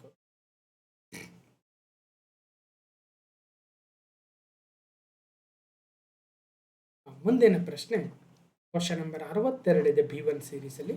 Consider the following statements related to agriculture sector initiatives announced in the Karnataka budget 2026-27. ನಾವು ಬಜೆಟೇ ನೋಡಲ್ಲ, ನಾವು ಎಕನಾಮಿಕ್ ಸರ್ವೆನೇ ನೋಡಲ್ಲ ಅಂದ್ರೆ ನಿಮ್ಮ ಪ್ರಿಪ್ರೇಷನ್ ಇನ್ಕಂಪ್ಲೀಟ್ ಅನ್ನಂಗೆ. ಮೋಸ್ಟ್ಲಿ ಸರ್ ವಿಡಿಯೋ ಮಾಡ್ತಾರಲ್ಲ ಅದಕ್ಕೆ ನೋಡಲಿ ಅಂತ ಹೇಳ್ತಾರೆ ಅಂತ ಅನಿಸ್ಬೋದು. ನೋಡ್ರಿ, ಇದು ಒಂಥರ ಫ್ರೀ ವರ್ಡ್ ಇದ್ದಂಗೆ. ಜಗತ್ತು ಓಪನ್ ಜಗತ್ತು, ಯಾರು ಯಾರನ್ನ ಪುಷ್ ಮಾಡೋ ಅವಶ್ಯಕತೆನೇ ಇಲ್ಲ. ಯಾವನಿಗೆ ನೆಸೆಸಿಟಿ ಇದೆ ಅವನು ಎಲ್ಲೋ ಮೂಲೆಯಲ್ಲಿ ಕುಂತ್ಕೊಂಡು ಓದ್ತಾ ಇರ್ತಾನೆ. ಯಾರು ಯಾರನ್ನು ತಡೆಯೋಕ್ಕಾಗಲ್ಲ, ಯಾರು ಯಾರನ್ನು ಪುಷ್ ಮಾಡೋಕ್ಕೂ ಆಗಲ್ಲ, ತಿಳ್ಕೊಂಬಿಡಿ. ಓಕೆ, ನಾಳೆಯಿಂದ ನಾವು ಎಲ್ಲರೂ ಡಿಸೈಡ್ ಮಾಡಿಬಿಟ್ಟು ಈ FIFA ವರ್ಲ್ಡ್ ಕಪ್ ನೋಡೋದೇ ಬೇಡ, ನಾವೆಲ್ಲ ಬಿಗ್ ಬಾಸ್ ನೋಡೋದೇ ಬೇಡ, ನಾವೆಲ್ಲ IPL ನೋಡೋದೇ ಬೇಡ ಅಂತ ಡಿಸೈಡ್ ಮಾಡಿದರೆ ನೀನು ಡಿಸೈಡ್ ಮಾಡ್ಬೋದು, ಇನ್ನೊಬ್ರು 10 ಜನ ಡಿಸೈಡ್ ಮಾಡಿಸ್ಬೋದು. ಪ್ರಪಂಚ ಭಾಳ ದೊಡ್ಡದಿದೆ. ಯಾವುದೋ ಮೂಲೆಯಲ್ಲಿ ಕುಂತು ಯಾವನೋ ನನ್ನ ಇಷ್ಟ ರೀ ಅಂತಾನೆ, ನನ್ನ ಇಷ್ಟ ನನ್ನ ಕಷ್ಟ ರೀ, ನೀವು ಯಾರು ಹೇಳಕ್ಕೆ ಅಂತಾನೆ. ಹಾಗಾಗಿ ನಾವು ಮಾಡೋದು ಮಾಡ್ತಾ ಇರ್ತೀವಿ, ಯಾರಿಗೆ ಅವಶ್ಯಕತೆ ಇದೆ ನೋಡೋರು ನೋಡ್ತಾ ಇರ್ತಾರೆ. ಕಷ್ಟಪಡೋನು ಯಾವುದೋ ಮೂಲೆಯಲ್ಲಿ, ಯಾವುದೋ ಊರಲ್ಲಿ, ಯಾವುದೋ ಮರದ ಕೆಳಗಡೆ ಕುಂತು ಓದ್ತಾ ಇರ್ತಾನೆ, ದೀಪದ ಕೆಳಗಡೆ ಕುಂತು ಓದ್ತಾ ಇರ್ತಾನೆ, ಕೇಳ್ತಾ ಇರ್ತಾನೆ ವೀಡಿಯೋಸನ್ನು ಅಲ್ವಾ. ಇರೋದು ಕಡಿಮೆ ಪೋಸ್ಟ್ಗಳಿರ್ತವೆ, ಓದೋರು ಕಡಿಮೆ ಸಂಖ್ಯೆ ಇದ್ರೆ ಸಾಕು.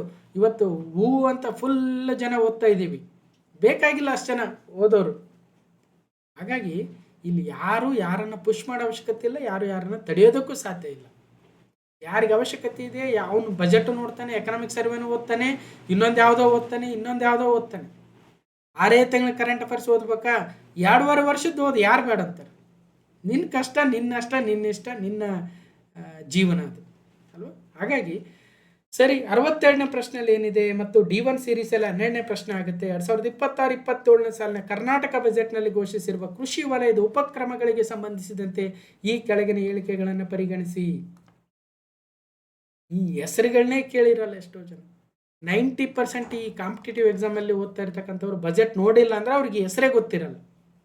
ಬಜೆಟ್ ಕಾಪಿ ಓದಬೇಕು, ಇಲ್ಲ ಬಜೆಟ್ನ ಎಕ್ಸ್ಟೆನ್ಸಿವ್ ಆಗಿ ವಿಡಿಯೋ ಕೇಳಿರ್ಬೇಕು. ನಾವು ಬಜೆಟನ್ನು 6 ಪಾರ್ಟ್ಗಳಲ್ಲಿ ಮಾಡಿದ್ದೀವಿ. 6 ಪಾರ್ಟ್ಸ್, ಒಂದೊಂದು ಪಾರ್ಟ್ 1 ಗಂಟೆ ಅಂದರೆ 6 ಪಾರ್ಟ್ ಎಷ್ಟು ಗಂಟೆ ಆಗುತ್ತೆ ನೋಡಿ.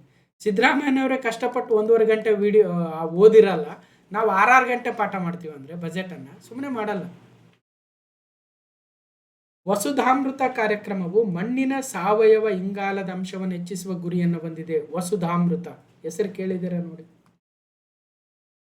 ಸಸ್ಯ ಸಂಜೀವಿನಿ ಯೋಜನೆಯು ಕೀಟಗಳು ಮತ್ತು ರೋಗಗಳನ್ನು ಆರಂಭಿಕ ಹಂತದಲ್ಲಿ ಪತ್ತೆ ಹಚ್ಚುತ್ತದೆ.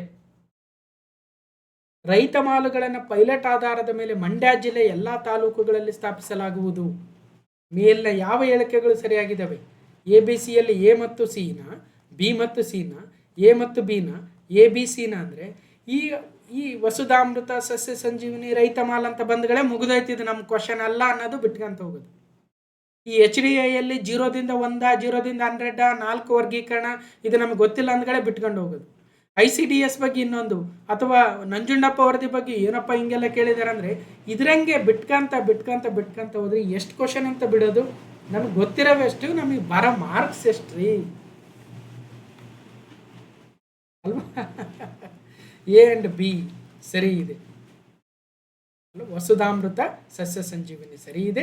ರೈತ ಮಾಲುಗಳನ್ನು ಪೈಲಟ್ ಆಧಾರದ ಮೇಲೆ ಎಲ್ಲ ತಾಲೂಕುಗಳಲ್ಲಿ ಸ್ಥಾಪಿಸಬೇಕಂತಿದ್ದಾರೆ, ಆದರೆ ಮಂಡ್ಯ ಜಿಲ್ಲೆ ಅಲ್ಲ, ಕೋಲಾರ ಜಿಲ್ಲೆಯ ಎಲ್ಲ ತಾಲೂಕುಗಳಲ್ಲಿ. ವಸುಧಾಮೃತ ಕಾರ್ಯಕ್ರಮ ಕರೆಕ್ಟ್ ಇದೆ. ಮಣ್ಣಿನ ಸಾವಯವ ಇಂಗಾಲದ ಅಂಶವನ್ನು ಹೆಚ್ಚಿಸಬೇಕು, ಆ ಮೂಲಕ ಸಸ್ಟೈನಬಲ್ ಅಗ್ರಿಕಲ್ಚರ್ ಅಥವಾ ಆರ್ಗ್ಯಾನಿಕ್ ಅಗ್ರಿಕಲ್ಚರನ್ನು ಮಾಡಬೇಕು ಅನ್ನೋ ಉದ್ದೇಶ. ಸಸ್ಯ ಸಂಜೀವಿನಿ ಯೋಜನೆಯ ಮೂಲಕ ಈ ಕೀಟಗಳು ರೋಗಗಳು ಏನು ತಗಲ್ತವೆ ಸಸ್ಯಗಳಿಗೆ ಅಥವಾ ಬೆಳೆಗಳಿಗೆ, ಅವುಗಳನ್ನು ಆರಂಭಿಕ ಹಂತದಲ್ಲೇ ಪತ್ತೆ ಹಚ್ಚಿ ಅವುಗಳಿಗೆ ಸರಿಯಾದ ಕೀಟನಾಶಕಗಳನ್ನು ಸಿಂಪಡಿಸಬೇಕನ್ನೋ ಉದ್ದೇಶದಿಂದ ಸಸ್ಯ ಸಂಜೀವಿನಿಯನ್ನು 2026-27ನೇ ಸಿದ್ದರಾಮಯ್ಯನವರ ತಮ್ಮ 17ನೇ ಬಜೆಟ್, ದಾಖಲೆ 17ನೇ ಬಜೆಟಲ್ಲಿ ಮಂಡನೆ ಮಾಡಿದರು. ಹಾಗಾದರೆ ಆ 6 ವಿವಿಧ ಭಾಗಗಳನ್ನು ನೋಡಿ ನಿಮ್ಮ ಪರೀಕ್ಷೆಗೆ ರೆಡಿ ಮಾಡ್ಕೊಳ್ಳಿ. Class number 1079 Karnataka budget 2026 part 1 with MCQs ಅಲ್ಲಿ 8ನೇ MCQ ಕಡೆ ಹೋಗಿ. 8ನೇ MCQ ಕರ್ನಾಟಕ ಬಜೆಟ್ 2026 ಸಿದ್ದರಾಮಯ್ಯನವರ 17ನೇ ಬಜೆಟ್ ಪಾರ್ಟ್ 1 ಕ್ವಶನ್ ನಂಬರ್ 8.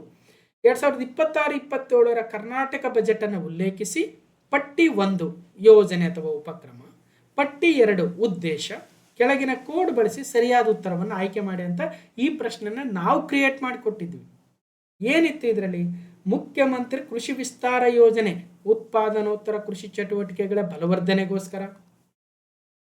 ವಸುಧಾಮೃತ ಕಾರ್ಯಕ್ರಮ ಪರಿಸರ ಸ್ನೇಹಿ ಮತ್ತು ಸುಸ್ಥಿರ ಕೃಷಿ ಪದ್ಧತಿಗಳನ್ನು ಉತ್ತೇಜಿಸಲು. ಸಸ್ಯ ಸಂಜೀವಿನಿ ಯೋಜನೆ ಬೆಳೆಗಳಲ್ಲಿ ಕೀಟ ಹಾಗೂ ರೋಗಗಳನ್ನು ಆರಂಭಿಕ ಹಂತದಲ್ಲಿಯೇ ಪತ್ತೆ ಹಚ್ಚಿ ಸುರಕ್ಷಿತ ನಿರ್ವಹಣಾ ಕ್ರಮಗಳ ಶಿಫಾರಸುಗಳನ್ನು ರೈತರಿಗೆ ಸಕಾಲದಲ್ಲಿ ಒದಗಿಸ್ತಕ್ಕಂಥದ್ದು. ಹಾಗಾಗಿ A1, B2, C3 ಮೂರೂ ಸರಿಯಾಗಿದ್ದಾವೆ. ಈ ರೀತಿ ಪ್ರಶ್ನೆಯನ್ನು ಕ್ರಿಯೇಟ್ ಮಾಡಿಕೊಟ್ಟಿದ್ವಿ. ಸೊ ಇಲ್ಲಿ ನಿಮಗೆ ಸಸ್ಯ ಸಂಜೀವಿನಿ ವಸುಧಾಮೃತ ಯೂಸ್ ಆಗಿದೆ, ಈವನ್ ರೈತ ಮಾಲ್ ಯೂಸ್ ಆಗಿದೆ. ಮುಂದೆ ಹೇಳ್ತೀನಿ, ಇನ್ನೊಂದು ಪ್ರಶ್ನೆ ಇದೆ ಅದೇ ವಿಡಿಯೋದಲ್ಲಿ. ಕೃಷಿ ವಿಸ್ತಾರಕ್ಕೆ ವಸುಧಾಮೃತ ಮತ್ತು ಓಕೆ, ಇಲ್ಲಿ ಒಂದು ಪಾಯಿಂಟು ನೋಡಿ, ಧರೆಯ ಕೃಷಿ ಶುದ್ಧವಾಗಿಯಲ್ಲದೆ ಸಸಿ ಶುದ್ಧವಿಲ್ಲ. ವಚನಕಾರ ಶಿವಲಂಕ ಮಂಚಣ್ಣನವರ ಒಂದು ವಚನವಾದ ಸಾಲನ್ನು ಉಲ್ಲೇಖಿಸುತ್ತಾ ಹಲವಾರು ಯೋಜನೆಗಳನ್ನು ಇಲ್ಲಿ ಪ್ರಸ್ತಾಪಿಸ್ತಾ ಹೋಗಿದ್ರು ಮಾನ್ಯ ಮಾಜಿ ಮುಖ್ಯಮಂತ್ರಿಗಳು. ವಸುಧಾಮೃತ ಕಾರ್ಯಕ್ರಮ ಮಣ್ಣಿನ ಸಾವಯವ ಇಂಗಾಲ ಹಾಗೂ ಅದರ ಭೌತಿಕ, ರಾಸಾಯನಿಕ ಮತ್ತು ಜೈವಿಕ ಗುಣಮಟ್ಟವನ್ನು ಹೆಚ್ಚಿಸುವ ಮೂಲಕ ಪರಿಸರ ಸ್ನೇಹಿ ಮತ್ತು ಸುಸ್ಥಿರ ಕೃಷಿ ಪದ್ಧತಿಗಳನ್ನು ಉತ್ತೇಜಿಸಲು ವಸುಧಾಮೃತ ಕಾರ್ಯಕ್ರಮವನ್ನು ಮುಂದಿನ 3 ವರ್ಷಗಳಲ್ಲಿ ಜಾರಿಗೊಳಿಸಲಾಗುವುದು ಅಂತ ಹೇಳಿದರು. ಜೊತೆಗೆ ಸಸ್ಯ ಸಂಜೀವಿನಿ ಯೋಜನೆ, ಬೆಳೆಗಳಲ್ಲಿ ಕೀಟ ಮತ್ತು ರೋಗಗಳನ್ನು ಆರಂಭಿಕ ಹಂತದಲ್ಲಿಯೇ ಪತ್ತೆ ಹಚ್ಚಿ ಇವುಗಳನ್ನು ನಿಯಂತ್ರಿಸಲು ಅಗತ್ಯವಿರುವ ಪರಿಸರ ಸ್ನೇಹಿ ಜೈವಿಕ ಪೀಡನಾಶಕ ಮತ್ತು ಜೈವಿಕ ಕೀಟನಾಶಕಗಳ ಜೊತೆ ಇತರೆ ಸುರಕ್ಷಿತ ನಿರ್ವಹಣಾ ಕ್ರಮಗಳಿಗೆ ಶಿಫಾರಸುಗಳನ್ನು ರೈತರಿಗೆ ಸಕಾಲದಲ್ಲಿ ಒದಗಿಸಲು ಸಸ್ಯ ಸಂಜೀವಿನಿ ಯೋಜನೆಯನ್ನು ಅನುಷ್ಠಾನಗೊಳಿಸಲಾಗುವುದು ಮುಂದಿನ 3 ವರ್ಷಗಳಲ್ಲಿ. ನೋಡಿ, ಈ ಥರ ಪ್ರಶ್ನೆಗಳು ಬರ್ತವೆ. ನೇರವಾಗಿ ಪ್ರಶ್ನೆ ಪತ್ರಿಕೆಗಳನ್ನು ತೆಗಿತಾ ಇರ್ತಕ್ಕಂಥವ್ರು ಬಜೆಟ್ ಕಾಪಿ, ಎಕನಾಮಿಕ್ ಸರ್ವೆ ಕಾಪಿಗಳನ್ನು ಇಟ್ಕೊಂಡು ಪ್ರಶ್ನೆ ತೆಗಿತಾ ಇದ್ದಾರೆ, ಗಮನಿಸ್ತಾ ಹೋಗಿ. ಹಾಗೆ ಮುಂದುವರಿಯುತ್ತಾ ಅದೇ ಪಾರ್ಟ್ 1ನಲ್ಲಿ 9ನೇ ಪ್ರಶ್ನೆ, 8ನೇ ಪ್ರಶ್ನೆ ಆಯಿತು. 9ನೇ ಪ್ರಶ್ನೆಯಲ್ಲಿ ಏನು ಹಾಕಿದ್ದೀವಿ ಸ್ಟೇಟ್ಮೆಂಟ್ ನೋಡಿ. ಕೋಲಾರ ಜಿಲ್ಲೆಯ ಎಲ್ಲ ತಾಲೂಕುಗಳಲ್ಲಿ ಪ್ರಾಯೋಗಿಕವಾಗಿ MSIL ಮೂಲಕ ರೈತ ಮಾಲುಗಳನ್ನು ಸ್ಥಾಪಿಸಲಾಗುವುದು. ಕೋಲಾರ ಜಿಲ್ಲೆಯ ಎಲ್ಲ ತಾಲೂಕುಗಳಲ್ಲಿ ನಾವು ಹೇಳಿಕೆ ಮುಖಾಂತರ ಕ್ರಿಯೇಟ್ ಮಾಡಿಕೊಟ್ಟಿದ್ವಿ. ಇಲ್ಲಿ ಏನಿದೆ ಪ್ರಶ್ನೆಯಲ್ಲಿ, ರೈತ ಮಾಲುಗಳನ್ನು ಪೈಲಟ್ ಆಧಾರದ ಮೇಲೆ ಮಂಡ್ಯ ಜಿಲ್ಲೆಯ ಎಲ್ಲ ತಾಲೂಕು ಅಂತ ಕೊಟ್ಟಿದ್ದಾರೆ, ತಪ್ಪಾಗುತ್ತೆ. ಕೋಲಾರ ಜಿಲ್ಲೆಯ ಎಲ್ಲ ತಾಲೂಕುಗಳು. ಮತ್ತು ಇಂಪಾರ್ಟೆಂಟ್ ಏನಂದರೆ MSILನ ಸಹಯೋಗಿತ್ವದಲ್ಲಿ ಅನ್ನೋದು ಕೂಡ ಮುಂದಿನ ದಿನಗಳಲ್ಲಿ ಪ್ರಶ್ನೆಗಳಾಗ್ಬೋದು. MSILನ ಸಹಭಾಗಿತ್ವದಲ್ಲಿ. ಓಕೆ, ರೈತರಿಗೆ ಉತ್ತಮ ಗುಣಮಟ್ಟದ ಕೃಷಿ ಪರಿಕರಗಳನ್ನು ಕೈಗೆಟುಕುವ ದರದಲ್ಲಿ ಲಭ್ಯವಾಗಿಸುವುದರ ಜೊತೆಗೆ ಮಾರುಕಟ್ಟೆಯ ಅನಿಶ್ಚಿತತೆಯನ್ನು ನಿವಾರಿಸುವ ಉದ್ದೇಶದಿಂದ ಬಿತ್ತನೆ ಬೀಜಗಳು, ಕೀಟನಾಶಕಗಳು, ರಸಗೊಬ್ಬರಗಳು ಹಾಗೂ ಕೃಷಿ ಯಂತ್ರೋಪಕರಣಗಳು ಒಂದೇ ಸೂರಿನಡಿ ದೊರಕಿಸಲು ಪ್ರಾಯೋಗಿಕವಾಗಿ ಕೋಲಾರ ಜಿಲ್ಲೆಯ ಪ್ರತಿಯೊಂದು ತಾಲೂಕಿನಲ್ಲಿ MSIL ವತಿಯಿಂದ ರೈತ ಮಾಲುಗಳನ್ನು ಸ್ಥಾಪಿಸಲಾಗುವುದು.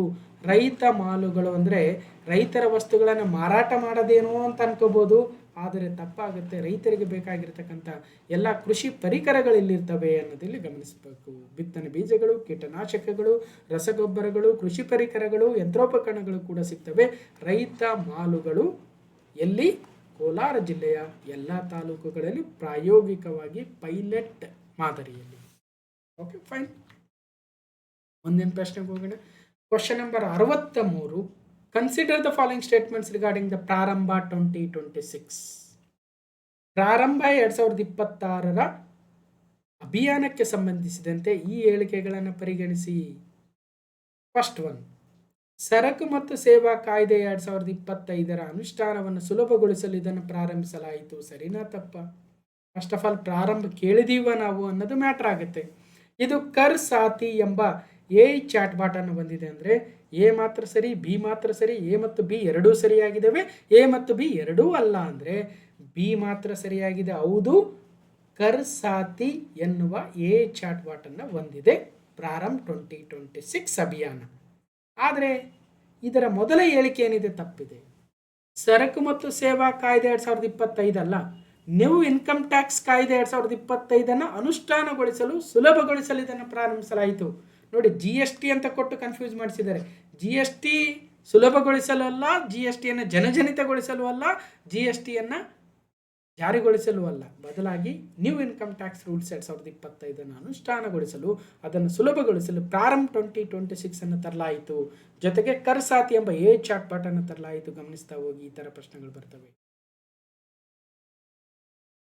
ಇದನ್ನು ನಾವು class number 1095 March 2026 part 6 current ಅಫೇರ್ಸ್ಗೆ ಹೋದರೆ ಅಲ್ಲಿ ಕ್ವಶನ್ ನಂಬರ್ 10ರಲ್ಲಿ ಪ್ರಾರಂಭ 2026, ಪ್ರಾರಂಭ ಅಂದರೆ ಏನು? Policy reform and responsible action for mission Viksit Bharat initiative was launched by which ministry ಅಂದರೆ ಹಣಕಾಸು ಸಚಿವಾಲಯ. ಇಲ್ಲಿ ಯಾವ ಮಿನಿಸ್ಟ್ರಿ ಕೇಳಿಲ್ಲ, ಪ್ರಾರಂಭನ ವಿಸ್ತೃತ ರೂಪವನ್ನು ಕೇಳಿಲ್ಲ, ಬದಲಾಗಿ ಅದರ ಉದ್ದೇಶವನ್ನು ಕೇಳಿದ್ದಾರೆ. ಅದರ ಉದ್ದೇಶ ಪ್ರಾರಂಭ 2026. ಪ್ರಾರಂಭ 2026 was launched by Ministry of Finance as a nationwide awareness campaign on the Income Tax Act 2025. 2025ರಲ್ಲಿ ತಂದ ನೂತನ ಆದಾಯ ತೆರಿಗೆ ಕಾಯ್ದೆಯನ್ನು ಜನಜನಿತಗೊಳಿಸಲು, ಒಂದು ಜಾಗೃತಿಯನ್ನು ಮೂಡಿಸಲು ತಂದಿರತಕ್ಕಂತಹ ರಾಷ್ಟ್ರವ್ಯಾಪಿ ಜಾಗೃತಿ ಅಭಿಯಾನವಾಗುತ್ತೆ. ಟಿವಿಯಲ್ಲಿ, ರೇಡಿಯೋದಲ್ಲಿ, ಮುದ್ರಣ ಮಾಧ್ಯಮದಲ್ಲಿ, ಡಿಜಿಟಲ್ ಸಾಮಾಜಿಕ ಮಾಧ್ಯಮಗಳಲ್ಲಿ, ಹೀಗೆ ಬಹುವಿಧದಲ್ಲಿ ಈ ಒಂದು ನಾಗರಿಕರಿಗೆ ಬಳಕೆದಾರರಿಗೆ ಪರಿಚಯ ಮಾಡಿಸ್ತಕ್ಕಂಥ ಹೊಸ ಹೊಸ ಕಾನೂನುಗಳನ್ನು. Class number 1095 March 2026 part 6 class question number 10 ಹೋಗಿ ನೋಡಿ.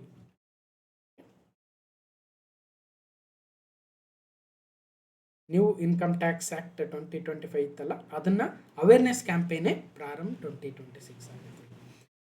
ಮುಂದಿನ ಪ್ರಶ್ನೆ 93. ಪ್ರಾಜೆಕ್ಟ್ ಗ್ಲಾಸ್ವಿಂಗ್ ಮತ್ತು ಮೈಥೋಸ್ ಪ್ರಿವ್ಯೂ ಎಂಬ AI models were recently in the news. They are associated with which major technology company?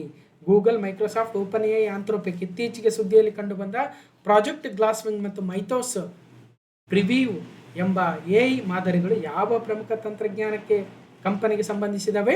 ಆಂಥ್ರೋಪಿಕ್ಗೆ. Claude, Mythos preview and project Glasswing. So AI ಮೇಲೇ ಒಂದು separate video ಮಾಡ್ತೀನಿ ಅಂತ ಹೇಳಿದ್ದೀನಿ. ಸೊ ನಿಮ್ಮ ಯಾವುದಾದ್ರೂ ಕಮ್ಯುನಿಕೇಷನ್ ಬರೋದ್ರೊಳಗಡೆ ಒಂದ್ಸಲ ಮಾಡಿಕೊಡ್ತೀನಿ. ನಮ್ಮ ಇಂಡಿಯಾ AI ಇಂಪ್ಯಾಕ್ಟ್ ಶೃಂಗಸಭೆ 2026, India AI impact summit 2026 class number 1075 ಮಾತಾಡಬೇಕಾದ್ರೆ, ಅಮೆರಿಕ ಮೂಲದ ಕೃತಕ ಬುದ್ಧಿಮತ್ತೆ ಕಂಪನಿ ಆಂಥ್ರೋಪಿಕ್ ಬೆಂಗಳೂರಿನಲ್ಲಿ ತನ್ನ ಮೊದಲ ಭಾರತೀಯ ಕಚೇರಿಯನ್ನು ತೆರೆದಿದ್ದು, ಇದರ ನೇತೃತ್ವವನ್ನು ಮೈಕ್ರೋಸಾಫ್ಟ್ ಇಂಡಿಯಾದ ಮಾಜಿ ವ್ಯವಸ್ಥಾಪಕ ನಿರ್ದೇಶಕಿ ಐರಿನಾ ಘೋಷ್ ಅವರು ವಹಿಸಿಕೊಂಡಿದ್ದಾರೆ ಅಂತ ಹೇಳ್ತಕ್ಕಂಥ ಸಂದರ್ಭದಲ್ಲಿ, ಈ ಒಂದು ಆಂಥ್ರೋಪಿಕ್ ಅಂದರೆ ಏನು, ಇದರ ವಿವಿಧ ಮಾಡೆಲ್ಗಳು ಯಾವ್ಯಾವು, ಏನು ಇದರ ಉದ್ದೇಶ, ಯಾವ ದೇಶದ ಕಂಪನಿ ಇದು, ಹೀಗೆ ಹಲವಾರು ವಿಚಾರಗಳನ್ನು ಮಾತಾಡಿದ್ವಿ. ಆಂಥ್ರೋಪಿಕ್ನ 3 ಮಾದರಿಗಳು ಯಾವ್ಯಾವು, ಕ್ಲಾಡ್ ಓಪಸ್ ಏನು, ಕ್ಲಾಡ್ ಸಾನೆಟ್ ಏನು, ಕ್ಲಾಡ್ ಐಕೋ ಅಂದ್ರೆ ಏನು, ಅದರ ಜೊತೆಗೆ ಇದರ ಮುಖ್ಯಸ್ಥರು ಯಾರು ಇದನ್ನು ಸ್ಥಾಪನೆ ಮಾಡಿದರು, ಇದೆಲ್ಲವನ್ನು ಮಾತಾಡಿದ್ವಿ ಆಂಥ್ರೋಪಿಕ್ ಕಂಪನಿ ಬಗ್ಗೆ.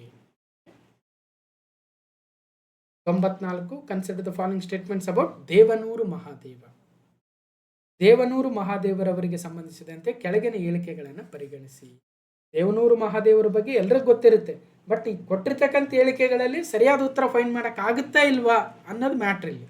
ಇತ್ತೀಚೆಗೆ 2025-26ನೇ ಸಾಲಿನ ಪ್ರತಿಷ್ಠಿತ ಪಂಪ ಪ್ರಶಸ್ತಿಗೆ ಯಾರು ಆಯ್ಕೆ ಆಗಿದ್ದಾರೆ?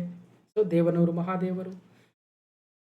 ಸೊ ಅವರ ಸಾಹಿತ್ಯ ರಚನೆಯು ಕನ್ನಡ ಸಾಹಿತ್ಯದ ದಲಿತ ಮತ್ತು ಬಂಡಾಯ ಚಳುವಳಿಗಳಲ್ಲಿ ಬೇರೂರಿದೆ.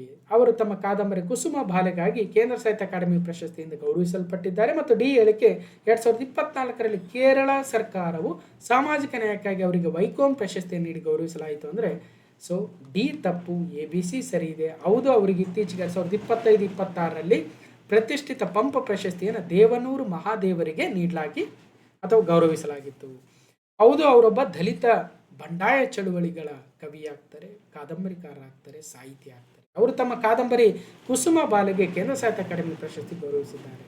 ಸೊ ಹಾಗಾಗಿ ABC ಸರಿ ಇದೆ. ಡಿ ಯಾಕ್ತಪ್ಪ ಅಂದ್ರೆ, ಹೌದು ಅವರಿಗೆ ವೈಕೋಮ್ ಪ್ರಶಸ್ತಿ ಕೊಟ್ಟಿದ್ದಾರೆ, ಆದರೆ ಕೇರಳ ಸರ್ಕಾರ ಅಲ್ಲ, ತಮಿಳುನಾಡು ಸರ್ಕಾರ. ನೋಡಿ ಯಾವ ರೀತಿಯಾಗಿ ಕನ್ಫ್ಯೂಸ್ ಮಾಡಿದ್ದಾರೆ. ಓಕೆ, ಇದ್ರ PDF ಕೊಡ್ತೀನಿ ಅಂತ ಹೇಳಿದ್ದೀನಿ. 2 ಪಾರ್ಟ್ 1 ಪಾರ್ಟ್ 2 ಕ್ಲಬ್ ಮಾಡಿ ನಿಮಗೆ ಕೊಡ್ತೀನಿ. ಕ್ಲಾಸ್ ನಂಬರ್ 1108 ನೋಡಿಬಿಡಿ, ಒಂದ್ಸಲ ಕಂಪ್ಲೀಟ್ ನೋಡಬೇಕು.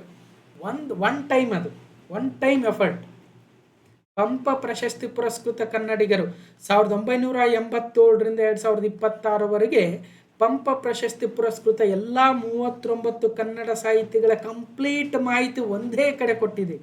ಕುವೆಂಪುರವರಿಂದ ದೇವನೂರು ಮಹಾದೇವರವರೆಗೆ. Class number 1108 evergreen videos ಇವು ನೋಡಬೇಕು. ಓಕೆ, ನೋಡಿ, ಅದೇ ಹೇಳಿದ್ನಲ್ಲ ನಾನು. ಸೊ ನೋಡೋರು ಎಲ್ಲೋ ಒಂದು ಕಡೆ ಇದ್ದೇ ಇರ್ತಾರೆ. ಯಾರಿಗೆ ಬೇಡ ಅನಿಸುತ್ತೆ ಅವರು ನೋಡೋ ಅವಶ್ಯಕತೆ ಇಲ್ಲ. ಪಂಪ ಪ್ರಶಸ್ತಿ ಕರ್ನಾಟಕ ಸರ್ಕಾರವು ಕನ್ನಡ ಸಾಹಿತ್ಯದ ಕೃಷಿಗಾಗಿ ಕನ್ನಡ ಸಾಹಿತ್ಯ ಲೋಕದಲ್ಲಿ ಅನನ್ಯ ಸೇವೆಯನ್ನು ಸಲ್ಲಿಸಿದವರಿಗೆ ನೀಡ್ತಾ ಬರ್ತಾ ಇದೆ 1987ರಿಂದ ಅಂತೇಳಿ. ಕ್ಲಾಸ್ ನಂಬರ್ 1108 ನೋಡಿ. ಇಲ್ಲಿ 2025-26ನೇ ಸಾಲಿನಲ್ಲಿ ದೇವನೂರು ಮಹಾದೇವರಿಗೆ. ಯಾಕಂದರೆ ದೇವನೂರು ಮಹಾದೇವರ ಬಗ್ಗೆ ಏನು, ಈ ಥರ ಪ್ರತಿಯೊಬ್ಬ ಸಾಹಿತಿ ಬಗ್ಗೆ ಸಾಕಷ್ಟು ಮಾಹಿತಿಯನ್ನು ಕಲೆಕ್ಟ್ ಮಾಡಿಕೊಟ್ಟಿದ್ದೀವಿ. ಒಂದೊಂದು ಪೇಜಲ್ಲಿ, 2 ಪೇಜಲ್ಲಿ ಅವರ ಕಾದಂಬರಿಗಳು, ಅವರ ಕವನ ಸಂಕಲನಗಳು, ಅವರ ಕೃತಿಗಳು, ಪ್ರವಾಸ ಕಥನ, ಹೀಗೆ ಹಲವಾರು ವಿಚಾರ ಮಾತಾಡಿದ್ದೀವಿ, ಹೋಗಿ ನೋಡಿ. ದೇವನೂರು ಮಹಾದೇವ ಮೈಸೂರು ಜಿಲ್ಲೆಯ ನಂಜನಗೂಡು ತಾಲೂಕಿನ ದೇವನೂರು ನರಬಂಡಾಯ ಅಥವಾ ಪಂಚಮ ಅವರ ಪತ್ರಿಕೆ ಆಗುತ್ತೆ. ಕಾದಂಬರಿಗಳು ಒಡಲಾಳ, ಕುಸುಮ ಬಾಲೆ. ಇನ್ನು ದ್ಯಾವನೂರು ಅವರ ಕಥಾ ಸಂಕಲನವಾಗುತ್ತೆ. ಎದೆಗೆ ಬಿದ್ದ ಅಕ್ಷರ, ಸಾಕ್ಷರತೆಗಾಗಿ ಕುರಿತು ವೈಚಾರಿಕ ಬರಹಗಳು ಮತ್ತು ಹೀಗೆ ಹಲವಾರು ವಿಚಾರಗಳಿದ್ದಾವೆ. 2026 ಸಾಲಿನ ಪ್ರತಿಷ್ಠಿತ ಪಂಪ ಪ್ರಶಸ್ತಿಗೆ ಖ್ಯಾತ ಸಾಹಿತಿ ದೇವನೂರು ಮಹಾದೇವರಿಗೆ ನೀಡಿ ಗೌರವಿಸಲಾಗಿದೆ. ಅವರಿಗೆ ಕುಸುಮ ಬಾಲೆಗಾಗಿ 1991ರಲ್ಲಿ ಕೇಂದ್ರ ಸಾಹಿತ್ಯ ಅಕಾಡೆಮಿ ಪ್ರಶಸ್ತಿ ಕೂಡ ಸಿಕ್ಕಿತ್ತು. ಎದೆಗೆ ಬಿದ್ದ ಅಕ್ಷರ, ಕುಸುಮ ಬಾಲೆ, ದೇವನೂರು ಹಾಗೂ ಒಡಲಾಳ, RSS ಆಳ ಮತ್ತು ಅಗಲ, ಹೀಗೆ ಹಲವಾರು ವಿಚಾರ ಇದ್ದಾವೆ. ಆ ಕ್ಲಾಸ್ ನಂಬರ್ ನೋಡ್ಬೇಕು. ಇನ್ನೊಂದ್ಸಲ ಹೇಳ್ತಾ ಇದ್ದೀನಿ, ಕ್ಲಾಸ್ ನಂಬರ್ 1108. 95ನೇ ಪ್ರಶ್ನೆ. Consider the following statements regarding Shanti bill 2025. ಶಾಂತಿ ಮಸೂದೆ 2025ಕ್ಕೆ ಸಂಬಂಧಿಸಿದಂತೆ ಈ ಕೆಳಗಿನ ಹೇಳಿಕೆಗಳನ್ನು ಪರಿಗಣಿಸಿ. ನಾನು ಆಲ್ರೆಡಿ ಹೇಳ್ತಾ ಇದ್ದೆ, ಒಂದು ಸಲ KA ಒಂದು ಇಂಪಾರ್ಟೆಂಟ್ ಟಾಪಿಕ್ ತಗೊಂಡ್ರು ಅಂದರೆ ಅದ್ರ ಮೇಲೆ 3-4 ರೀತಿ ಪ್ರಶ್ನೆಗಳನ್ನು ಕ್ರಿಯೇಟ್ ಮಾಡಿ ಇಟ್ಕೊಂಡಿರ್ತಾರೋ ಏನೋ ಗೊತ್ತಿಲ್ಲ, ಪದೇ ಪದೇ ರಿಪೀಟ್ ಆಗುತ್ತೆ. ಟಾಪಿಕ್ ಹೇಳಿಕೆ ಬೇರೆ ಇರ್ತವೆ ನೋಡಿ, ಇನ್ನೊಮ್ಮೆ ರಿಪೀಟ್ ಮಾಡ್ತಾ ಇದ್ದೀನಿ. ಸೊ ಹಾಗಾದರೆ ಏನಿದೆ, it replaces the atomic energy act 1962. ಈ ಶಾಂತಿ ಬಿಲ್ 2025 ಏನಿದೆ ಅದು ಹಿಂದೆ 1962ರಲ್ಲಿದ್ದಂಥ ಅಟಾಮಿಕ್ ಎನರ್ಜಿ ಆಕ್ಟ್ ಏನಿದೆ ಅದನ್ನು ರೀಪ್ಲೇಸ್ ಮಾಡ್ತಾ ಇದೆ. ಜೊತೆಗೆ the civil liability for nuclear damage act 2010, 1962ರ ಅಣುಶಕ್ತಿ ಕಾಯ್ದೆ 2010ರ ಪರಮಾಣು ಹಾನಿಗಾಗಿ ನಾಗರಿಕ ಹೊಣೆಗಾರಿಕೆಗಳ ಕಾಯ್ದೆ ಬದಲಾಗಿ ಜಾರಿಗೊಂಡಿದೆ ಈ ಶಾಂತಿ ಬಿಲ್. ಅಂದರೆ ಸರಿನಾ ತಪ್ಪ ಗೊತ್ತಿಲ್ಲ, ಸರಿ ಇದೆ ಅಂತ, ಸರಿ ನೋಡ್ಕೊಂಬಿಡೋಣ, ಮತ್ತೆ ಯಾಕೆ ಇನ್ನೊಂದ್ಸಲ ಬರೋದು.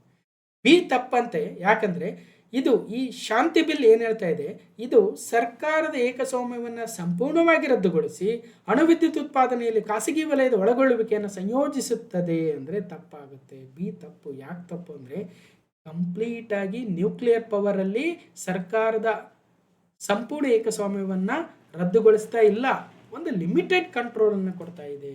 ಖಾಸಗಿ ವಲಯಕ್ಕೆ ಒಳಗೊಳ್ಳುವಿಕೆ ಮಾಡಿಕೊಂಡ್ರೂ ಕೂಡ ಒಂದು ಲಿಮಿಟೇಷನ್, ಒಂದಷ್ಟು ಕಂಟ್ರೋಲನ್ನು ಸರ್ಕಾರವೇ ಇಟ್ಕೊಳ್ತಾ ಇದೆ, ಕಂಪ್ಲೀಟಾಗಿ ಬಿಟ್ಕೊಡಕ್ಕೆ ಆಗಲ್ಲ.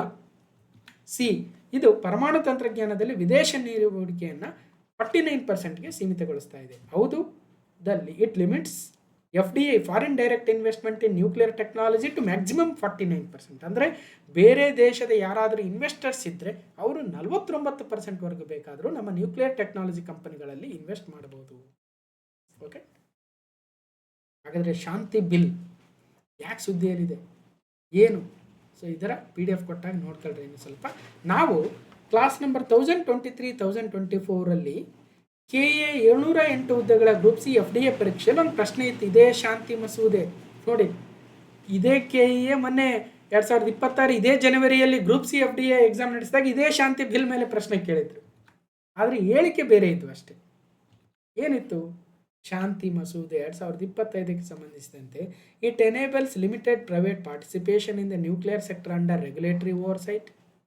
The full form of the Shanti is sustainable harnessing and administration of nuclear emission for transforming India. It supports India's clean energy transition and the long-term objective of achieving a 100 gigawatt nuclear energy capacity by 2047. ಅಂದರೆ A ಮತ್ತು C ಸರಿ ಇತ್ತು, B ತಪ್ಪಾಗಿದೆ. ಯಾಕಂದರೆ ಆ ಎಕ್ಸ್ಪ್ಯಾನ್ಷನಲ್ಲಿ ತಪ್ಪಾಗಿದೆ. Sustainable ಹಾರ್ನೆಸ್ಸಿಂಗ್ and advancement, administration ಅಲ್ಲ, and nuclear emission ಅಲ್ಲ, ನ್ಯೂಕ್ಲಿಯರ್ ಎನರ್ಜಿ. ಹಾಗಾಗಿ ನೋಡಿ ಯಾವ ರೀತಿ ಕನ್ಫ್ಯೂಸ್ ಮಾಡಿಸ್ತಾರೆ KA-ದವರು.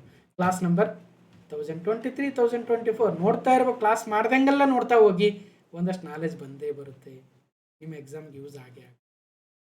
ಯಾಕಂದರೆ ನೀವಾಗೇ ಹೋಗಿ ಓದಲ್ಲ ಭಾಳ ವಿಚಾರ, ಒಬ್ಬರು ಟೀಚರ್ ಹೇಳ್ಬೇಕು ಇದು ಓದಿಸ್ಬೇಕು ಅಥವಾ ವಿಡಿಯೋ ಮಾಡಿ ಕೊಡಬೇಕು, ನೋಡ್ರಿ ಅಂತ ಹೇಳಬೇಕು.